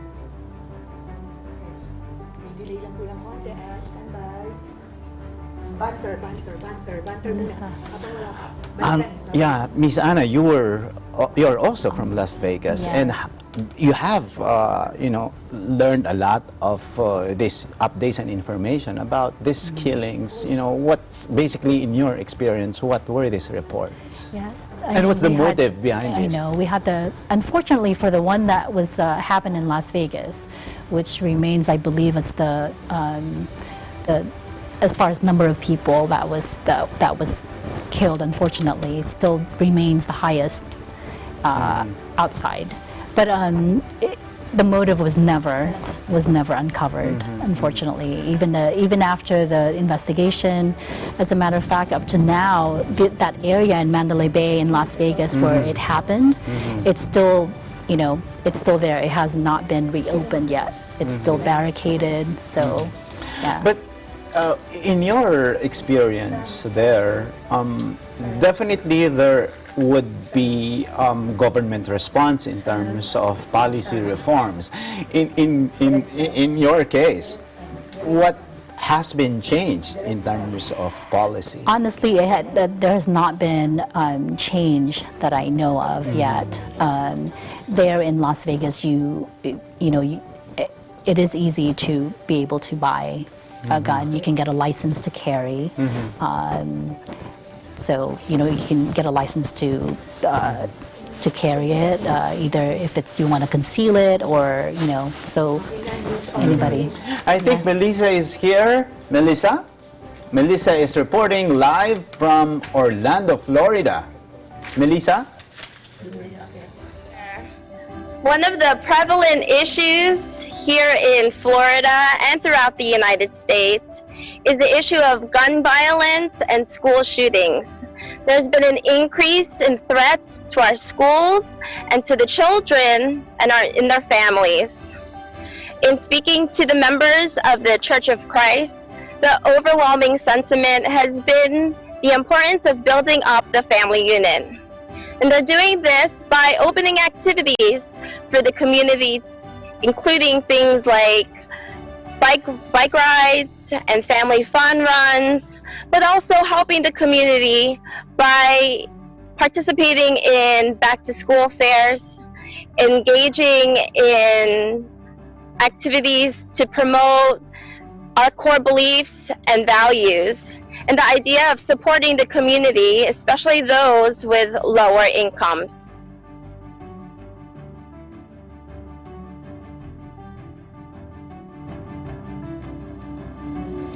Thank you, Melissa. That's Melissa Potes from Orlando, Florida. Yeah. So,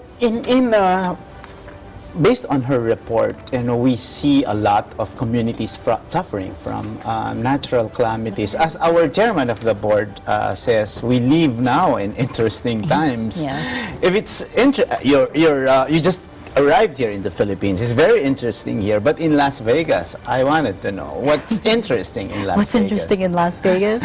Well, we have, we're known for as being city of entertainment, although Los Angeles will contest to that, because we always hear that when we say we're the city of entertainment, and Los Angeles said no, we are. So, but interesting. Actually, I was talking to someone about Las Vegas, how the performers, long time ago when entertainers, go to Las Vegas and perform there, it's because maybe it's at the end of their term per se, but now it's really a privilege for them to be able to have residency in Las Vegas. I mean, there's big names that have acquired residency, and they keep it changing, keep it interesting all the time. So knowing it as an entertainment center also, are there also a lot of Filipino communities who are working there? Oh yes, yeah. As I mentioned earlier, Las Vegas has one of the largest Filipino communities. So we're actually, I believe, in where I am from, Clark County, next to Hispanics. Filipino is very large community there. Okay, that's a great update, Miss Anna. And now let's go back to our U.S. office in Washington, D.C., Miss Eliza Manglikmot. Eliza? Thank you, Cesar, and thank you, Anna. You're watching Enabling Better Communities, EBC's coverage of the 105th anniversary celebrations of the Church of Christ. The Church's socio-civic commitment have impacted not only its members, but also a number of communities globally. Being active participants of the Society, Church of Christ members help inspire communities to be home to better individuals, contributing to the improvement of the societies they live in. But sadly, based on a report by gunviolencearchive.com, just this year in the United States, there have been so far 239 recorded mass shootings. Unfortunately, individuals and families have fallen victim to this senseless violence.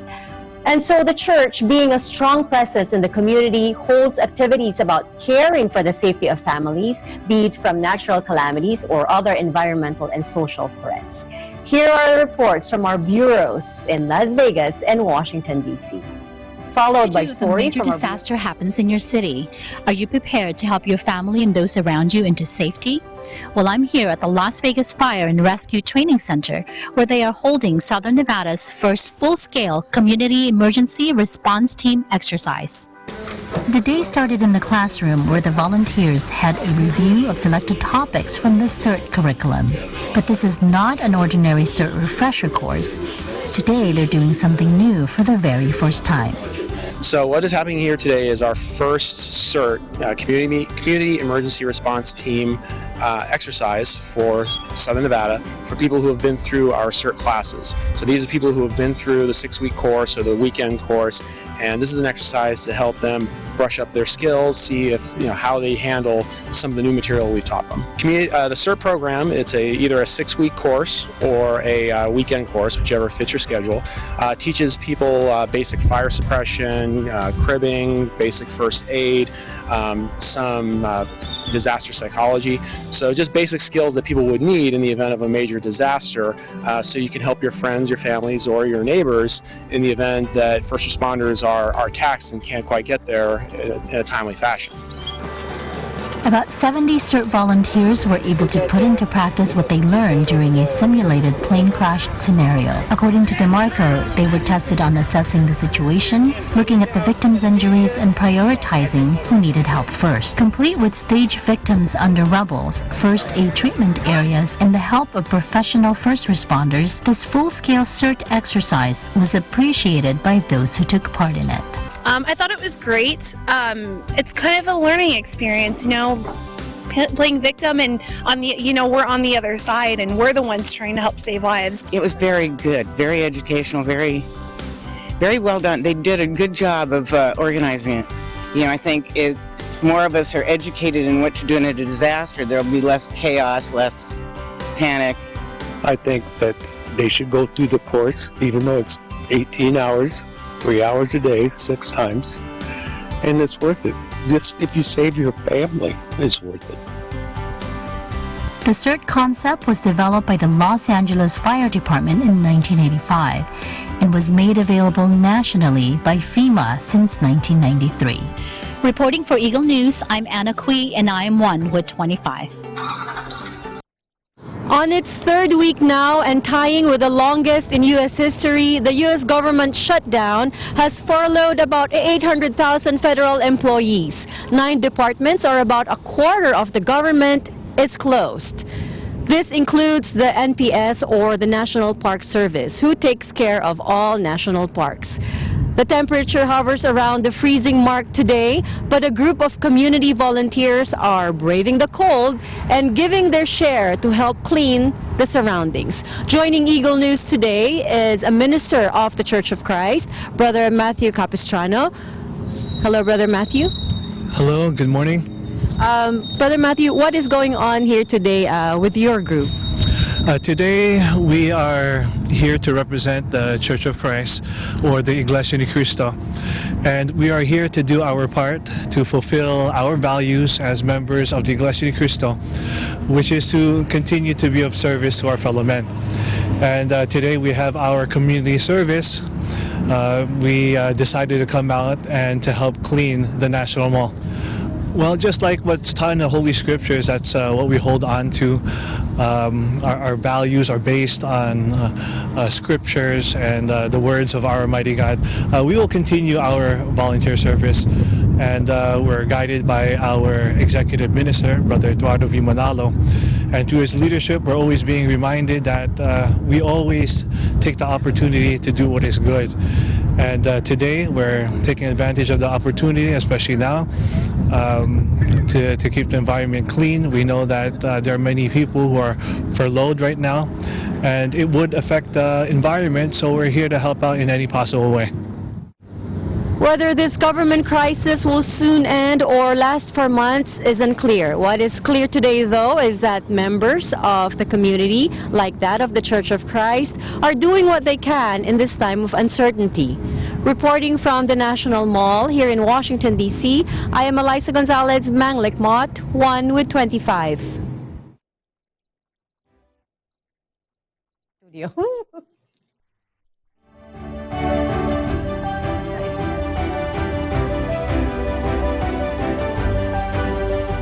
Reports. Before we go on break, let's hear from our correspondents on site, live with us today.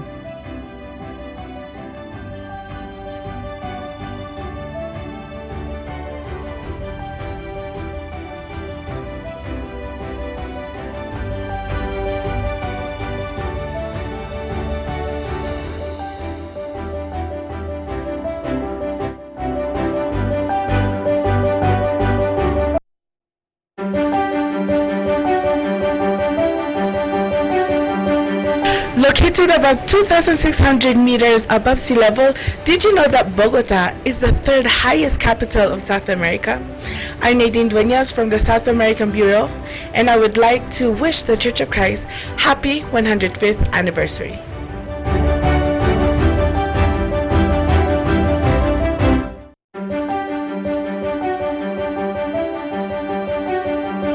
Central Park is the most visited urban park in the United States. If you ever visit and find yourself lost, look no further than the closest street lamp. Look for the 4 numbers along the base, which will help you figure out exactly where you are. The 2 numbers on the left will tell you the cross street where you're standing, and the 2 numbers on the right will tell you if you're standing on the east side or on the west side of the park. On behalf of the New York Bureau of Eagle Broadcasting Corporation, we'd like to greet all of the members of the Church of Christ around the world a very happy 105th anniversary. Happy 105th anniversary to all the members of the Church of Christ. Happy 105th anniversary, INC.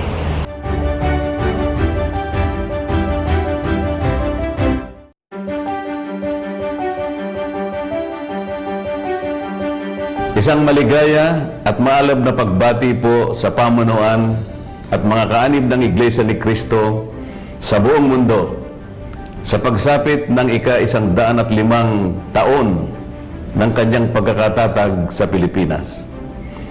Bilang isang pandaigdigang relihiyon sa ngayon, ang Iglesia ni Cristo ay kinikilala na isang institusyon sa larangan ng pagkakaisa, sa pagtulong sa kapwa, disiplina at kapayapaan. Ang ating bansa po ngayon ay nakikinabang sa mga katangian ito.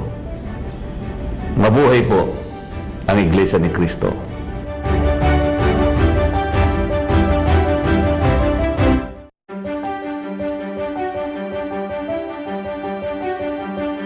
To all Iglesia ni Cristo members from all over the world, we are here at the Las Vegas sign. And did you know that the Las Vegas sign is actually solar powered? It stores energy during the day and shines brightly throughout the night. From Eagle Broadcasting Las Vegas correspondent, we wish you all a happy 105th anniversary!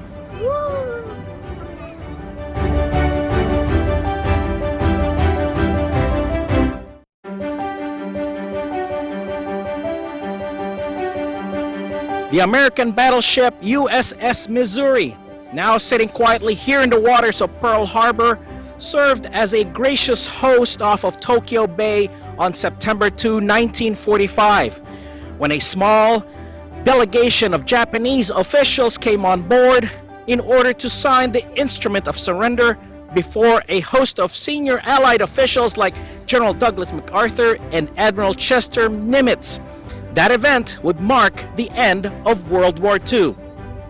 Aloha kako, hello everyone. And on behalf of your Hawaii Bureau of the Eagle Broadcasting Corporation, we wish to greet all the members of the Iglesia ni Cristo Church of Christ around the world a happy 105th anniversary. I'm Alfred Asenas, always one with 25.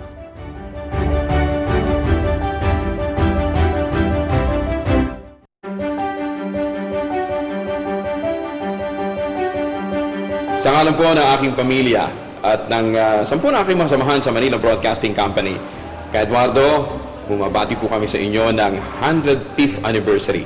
Sa lahat po ng kapatiran ng Iglesia ni Cristo, maraming salamat po sa inyong patuloy na pagmamalasakit sa bayan, sa ating mga kababayan. Sana po huwag kayong magsawa sa paglilingkod sa ating mga kababayan, lalong-lalo na sa mga nangangailangan.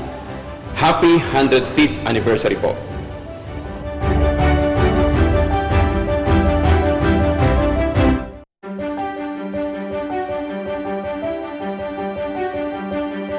Hi, I'm Art.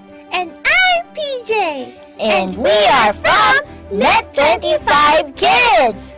We would like to greet all the members of the Iglesia ni Cristo or the members of the Church of Christ all around the world a very, very happy 105th anniversary! Hooray! We are one with 25!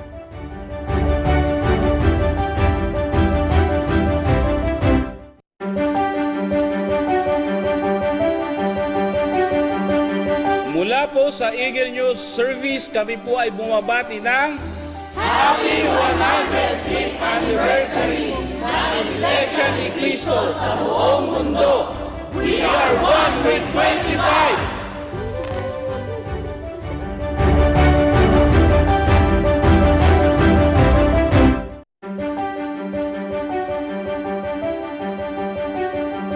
Mula po sa Eagle Broadcasting Corporation, kami po ay bumabati ng Happy 105th Anniversary ng Iglesia ni Cristo sa buong mundo. We are one with 25!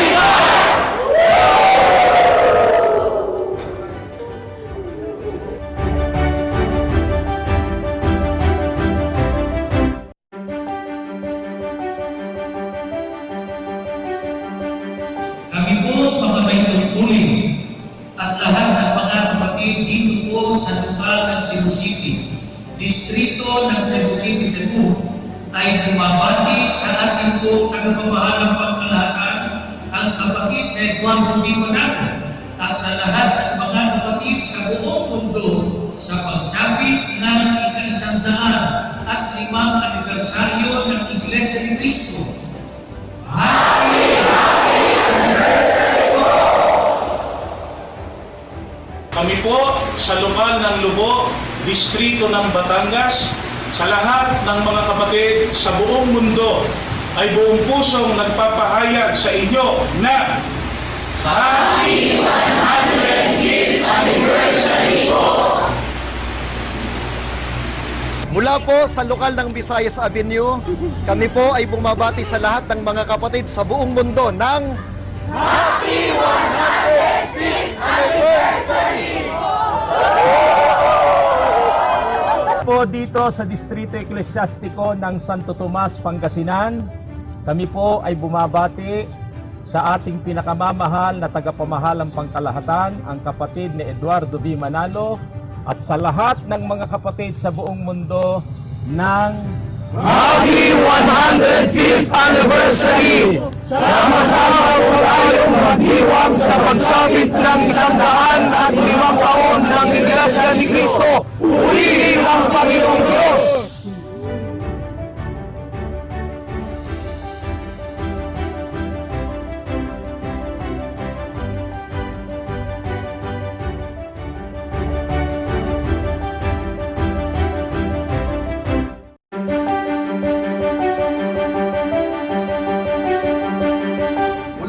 Sa pagsamba ng kabataan dito po sa lokal ng Alcobar Family 1, distrito ng Arabia East. Bumabati po kami sa kapatid na Eduardo V. Manalo at sa lahat ng mga kapatid sa Iglesia ni Cristo sa buong mundo ng Happy 105th Anniversary po! Mula po sa mga may tungkulin at sa lahat ng mga kapatid sa lokal ng Calcor, Distrito Eklesiastiko ng Qatar. Kami po ay bumabati sa ating pinakamamahal na tagapamahalang pangkalahatan, ang kapatid Eduardo V. Manalo, at sa lahat ng mga kapatid sa buong mundo ng Happy 105th Anniversary! Mahal na mahal po namin kayo! Mula po sa lokal ng Al-In, distrito ng United Arab Emirates South, ay bumabati po kami sa kapatid na Eduardo V. Manalo at sa Iglesia ni Cristo sa buong mundo ng Maligayang ika-105 taong anibersaryo ng Iglesia ni Cristo. Purihin ang Diyos!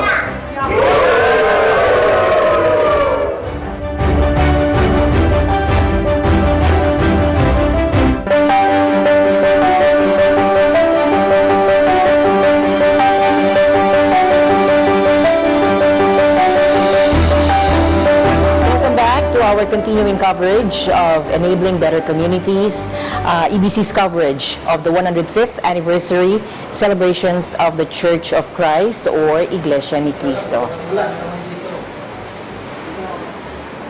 All right, from Japan, let us get some, with me first, let me welcome my partner here, our correspondent from American Samoa, Ms. Arian Torres. Welcome, Arian.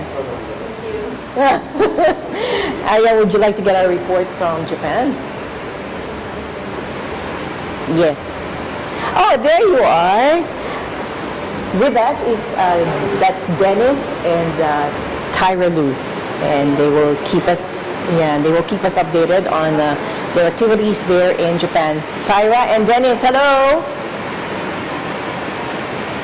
Good morning, Alma and Ariane. Now we're sitting there in Quezon City. Good morning, Alma and Ariane. Welcome to Tokyo. We're actually in front of Tokyo Station now. It's kind of windy here, and earlier the weather was really good, but right now it's cloudy, and in a minute it would be drizzling. So it's really unpredictable. So anyway, yes, Dennis? Yes, we're right here in front of the Tokyo Station together with the rest of my family behind us. And yes. So anyway, time check now, it's 11:35 here in Japan. Yes, and as Dennis mentioned earlier, we're just right outside of Tokyo Station, and it's located towards the eastern side of Tokyo Prefecture. Yes, and we came from the western part, so we had to travel for about 2 hours by the commuter rapid train on Chuo line. And by the way, Dennis, you know, when we say Tokyo, what most people think is it's a city. So for your information, Tokyo is not a city, but a prefecture in which, according to Cambridge Dictionary, it is a political region or local government area, just like in some countries like Japan, France, and Italy. That's right. Here in Japan, prefectures are bigger than a city or even than a county, but it's definitely much smaller than a state. Tokyo Prefecture is composed of 23 wards, municipalities, and cities. Yes, that's right. So, if you visit Japan, don't ever expect that you could tour the entire prefecture for just 7 days. So that's actually what most of our families expect. Need more. Yeah. So anyway, why did we have to travel that far to get to this place? Well, let us tell you a little bit of the history of Tokyo Station. So did you know that Tokyo Station, though if you look at it from behind me, so that's Tokyo Station. So it looks new, but this is a train station has already been operating for over 100 years. So indeed, it will turn 105 years old at the end of this year. And Tokyo Station is the main intercity rail terminal in Tokyo. It's actually the busiest station in Japan in terms of the number of trains per day. And to give you an idea, more than 3,000 trains are on operation every day. So this is also the 5th busiest station in Eastern Japan in terms of passenger throughput. So if you have heard of the Imperial Palace, it's just actually accessible from this station. And in fact, it's just a few minute walk from here. So anyway, Tokyo Station was established on December 20th, 1914, making it withstood various calamities and disasters. And yes, which leads us into thinking, just a little 5 months before the station was built, the Iglesia ni Cristo, or the Church of Christ, was also established in the Philippines. Same year. Right? Exactly, the same year. So with the Tokyo Station. So today we are celebrating the 100th anniversary. Happy anniversary. Yes. So anyway, let's give them updates about the Iglesia ni Cristo here in Japan. Right. Okay. So anyway, particularly here in Japan, it is hard not to notice what this global church is doing, especially if you're a Filipino. Perhaps 1 or 2 out of 100 Filipino friends you have here in Japan would likely be members of the church, considering that there are over 260,500 more than, yes, Filipinos here in Japan. And out of that number, you can just play with them, that's okay. So anyway, out of this number, there are more than 3,000 registered INC members in the country. That's from Hokkaido down to Okinawa. And take note, we are talking about registered members. So that does not include the members that were out of the list of the INC, and that's not updated. I think that was as of last year. So we expect that number to increase this year. So anyway, going back, if you are a Filipino, You will surely get invited to one of their humanitarian social development services, culture, and arts activities, aside, of course, from their missionary activities, which are held regularly. Yes. Yes, today in our EBC coverage of the INC's 105th anniversary, enabling better communities worldwide, let us bring to you some updates regarding the events and activities the church have organized so far this year. Yes, so let's begin with... In Tokyo alone, the church has organized on aid to humanity for OFWs in the area. However, invited guests were not just limited to their countrymen, as there were several other nationalities who took part and even benefited from them. There were Filipinos on training here in the country experiencing tremendous loneliness and homesickness. But through the INC's events like this, it made them feel at home, as it provided them a venue to interact with their countrymen, and thus ease the homesickness they felt. You know, Dennis, it's not easy being far from your loved ones. Yeah. And if you are new in a foreign country, so of course, aside from the culture shock, the pressure from work, especially here in Japan, you know, people like, they work like almost 24 hours a day. So adjustment with the people you work with, the loneliness and the homesickness. So these are all inevitable in the lives of Filipinos, not just here in Japan, but of course in other countries as well. Right. Yeah, so thus the church, the INC has provided a warm reception, or you can say a home away from home for many Filipinos here in the country, even to non-members, right, through their weekly Aid for Humanity. That's correct.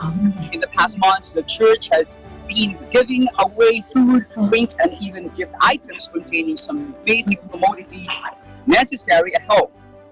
Through their Lingap Pamamahayag, which was held almost weekly, the church has drawn smiles in the faces of their guests, especially their Filipino kababayans. Just like these INC members from Yokota Local, distributing goodies to their guests. If you're gonna think of it, these are just small stuff that these people who receive them can afford to buy these things. But from the point of view, all the recipients is not really the tangible things that matter. Rather, it's more of the nice experiences they've had in the INC that is embedded in their minds and hearts. Yes, and aside from that, Dennis, the church also contributes to the orderliness and cleanliness of the community. How? By organizing cleanup drives, just like last May 3rd, they had a cleanup drive at Hibiya Park. So FYI, Hibiya Park is a popular public park here in Tokyo. Not only that, right, aside from caring for their countrymen and the environment, the church also organizes. Tyra, Dennis? Tyra, can you hear me? Dennis? Hi. Recently you had a tribute to OFWs in Japan. Can you tell us more about that? June 2nd, so it was also really a good time because the executive minister of the church also visited Japan. So it's actually a huge event. There were like a lot of OFWs who actually joined. Not only OFWs, actually, there were other nationalities as well. So they were like from Africa and Nepalese, and then actually a lot. And then what else? They distributed food, drinks, and there was even this post on Facebook that he's a non-member actually. So his name was I forgot the name. But the family name is Ferrante. So he mentioned that mabuhay ang Iglesia ni Cristo. So he was so happy, like he never expected such warmth and such a wonderful reception that he would receive from the Iglesia ni Cristo that time. It was actually his first time to join the activity. And yeah, as you can see, these two trainees, they're just new here in Japan, and they shared their experiences to us that they were really, really lonely and really homesick that time. So they were invited to the event, and then you could, yes, they were really thankful, and then you could see the smiles on their faces. So it's genuine smiles. So you could see the impact that the Iglesia ni Cristo has on the lives of Filipinos, not just the lives of its members, but most especially to Filipinos who are lonely, who are alone. If they have like friends who are Iglesia Ni Cristo members, and then they would accept the invitation to attend activities like this. So it actually makes a big difference in their lives. So most of these people, when they go back to their country, that is the time that they would research more about the church. So yeah, that's so fun. Yeah, let's find out how INC members celebrate the anniversary here in Japan. Yeah, could you tell us more? We asked some INC members in the area on how they celebrated their 105th anniversary. Yes, INC members here in Japan are busy preparing for their anniversary or mid-year Thanksgiving. In fact, they just had their CWS Thanksgiving last Saturday, and tomorrow the adults Thanksgiving worship service will take place. This will be followed by a special gathering and a hosting of all new officers in the Channel Hall. That will take place tomorrow, right? Right. Now, let's go to Kanagawa Prefecture. In Kawasaki, they had an interesting last week. Yeah, that was a report from Christine Mendoza, our EBC correspondent from Kawasaki. Could you tell us more about it? Yes, our EBC correspondent from Kawasaki, Christine Mendoza, has reported that the event started with children's worship service in the morning, and then this was concluded with a social gathering of the young members of the church together with their families in the afternoon. And what was the purpose of the noodle fight? Yes, their minister brother Homer Dinal wanted to introduce the noodle fight to their Japanese members. This is a unique and traditional Filipino way of eating together with bare hands. Food are all laid down on a paper-covered table without plates and utensils. Yeah, by the way, Dennis, some people are actually thinking that Iglesia Ni Cristo is just all about religious activities. Actually, they're not. We have seen in the past. All right. Okay, I think we're losing your audio now. Thank you very much, Dennis and Tyra. I wish we could go on more, but I think we're losing, we can't hear you very well. But thank you very much. We heard your updates, and we will hear more. We'll get back with you as soon as we have a better connection. Take care of your kids. Happy anniversary. And thank you so much for all that updates and the impact of the Iglesia Ni Cristo there in Japan on the Filipinos there and the country as a whole. Thank you so much for updating us on all of that. All right, so let's get a report. Arian, let's get a report from our junior correspondent from London. UK intends to join INC's 105th anniversary celebration. Live from London, UK, we have Jordan Sister.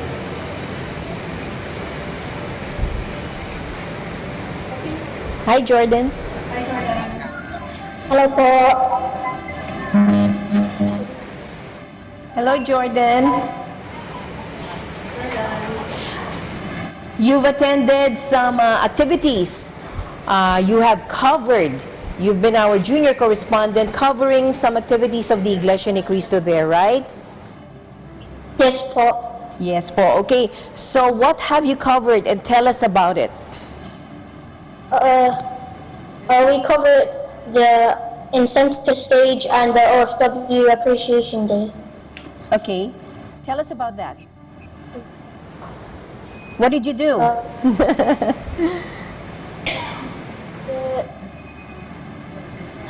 Last weekend, I was invited to the OFW Appreciation Day in Heathrow. It was to recognize the hardworking Filipinos in the UK. The activity was also held in other cities in the UK where the INC was. And the OFW, they want to show the OFWs they care because they sacrifice a lot for their families. So the INC took time to appreciate them and make them feel at home. Wow. They had food booths with so many Filipino dishes to choose from. The INC members were so nice to me. They made me feel welcome, and they introduced the INC to all the guests and the OFWs who attended We're overwhelmed and thankful for the kind efforts of the INC.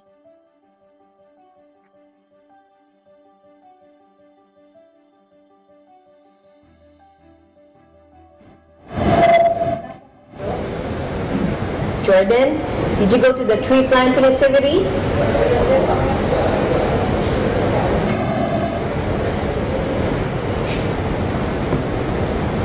Go ahead, Jordan. United Kingdom, INC members are holding a stage play called In Center Stage. It's entitled Who Am I? It's a huge production. I heard it took many months of preparation for the organizers and the actors, and so many people are going to watch it. The theater itself has a capacity of 1,800 guests. I'm lucky to be invited to watch the play, so I could. And it's going to be next Saturday, the 3rd of August. Thank you very much, Jordan. Thank you.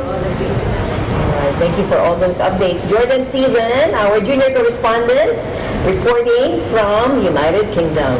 All right, Ariane? Let's go to Russia. They're preparing for the 105th anniversary celebration. Live from Moscow, we have Emmy Coloma. Emmy? Emmy? Hi, Emmy.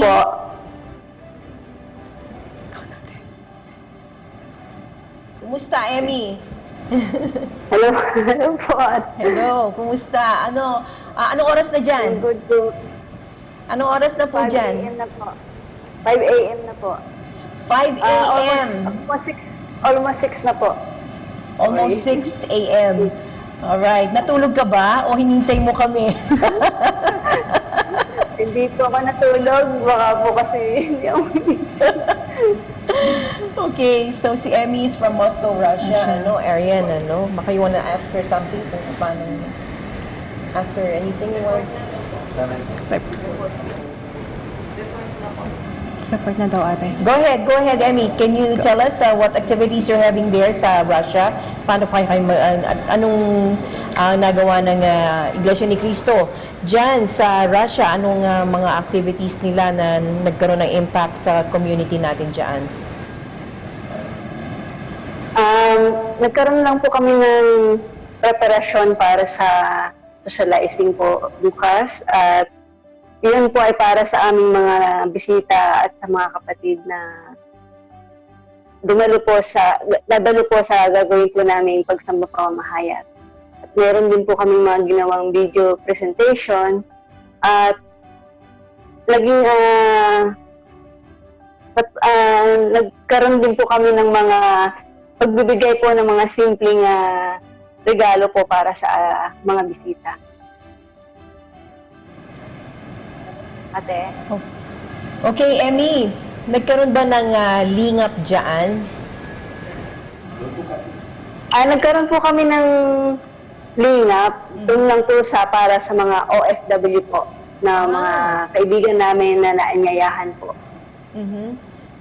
Pwedeng kwento mo sa amin yon, anong nangyari at ano ang reaction ng Russia sa ginawa nating lingap sa mga OFWs dyan? Sila po ay inimbitahan po namin sa pagsamba. Then after po nun, namigay po kami ng goodie bags po na inihanda po ng bawat grupo.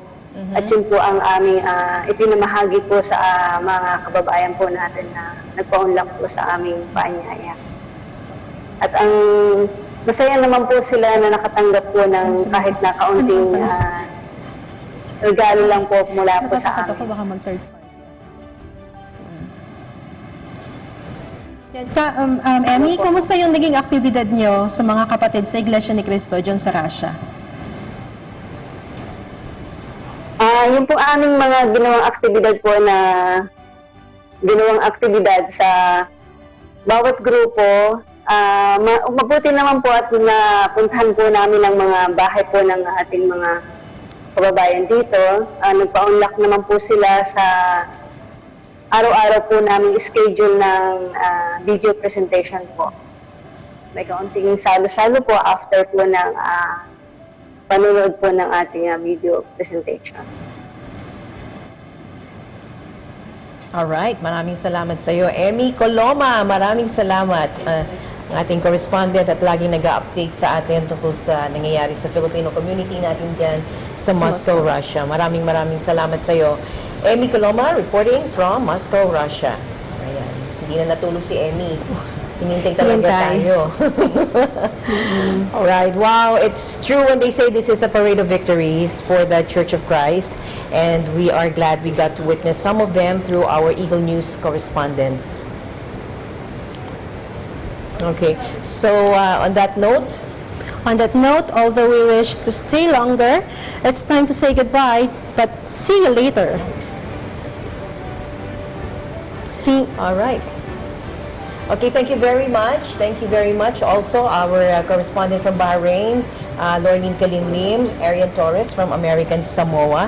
Let's go to Washington, D.C. to Eliza Manglikmot for more. Thank you so much for joining us.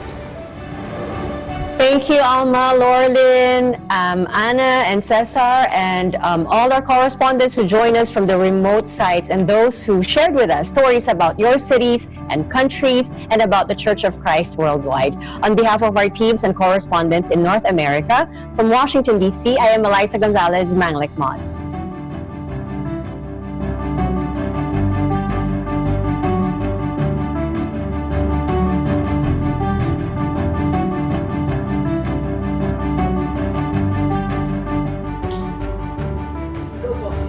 This has been an extraordinary experience for me, traveling from Las Vegas, Nevada, to having joined you here for this special coverage of the Iglesia ni Cristo's 105th anniversary. Thank you, thank you. This is Anna Cui.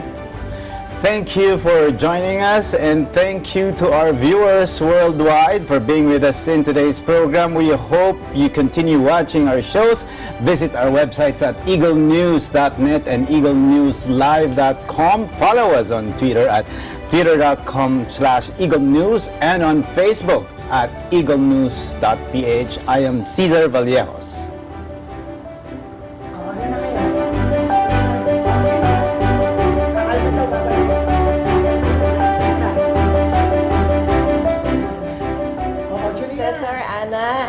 Eliza, I'm Alma Angeles, and join us in greeting brother. Wait, let me say goodbye to my friends here. This is Lorlyn Kalimlim, your Bahrain Bureau correspondent. Thank you. And I am Arian Torres Suwan from Hawaii Bureau. All right, thank you very much. All right, join us in greeting Brother Eduardo V. Manalo and the members of the Church of Christ. All of us, let's go. A happy 105th anniversary. Thank you so much po.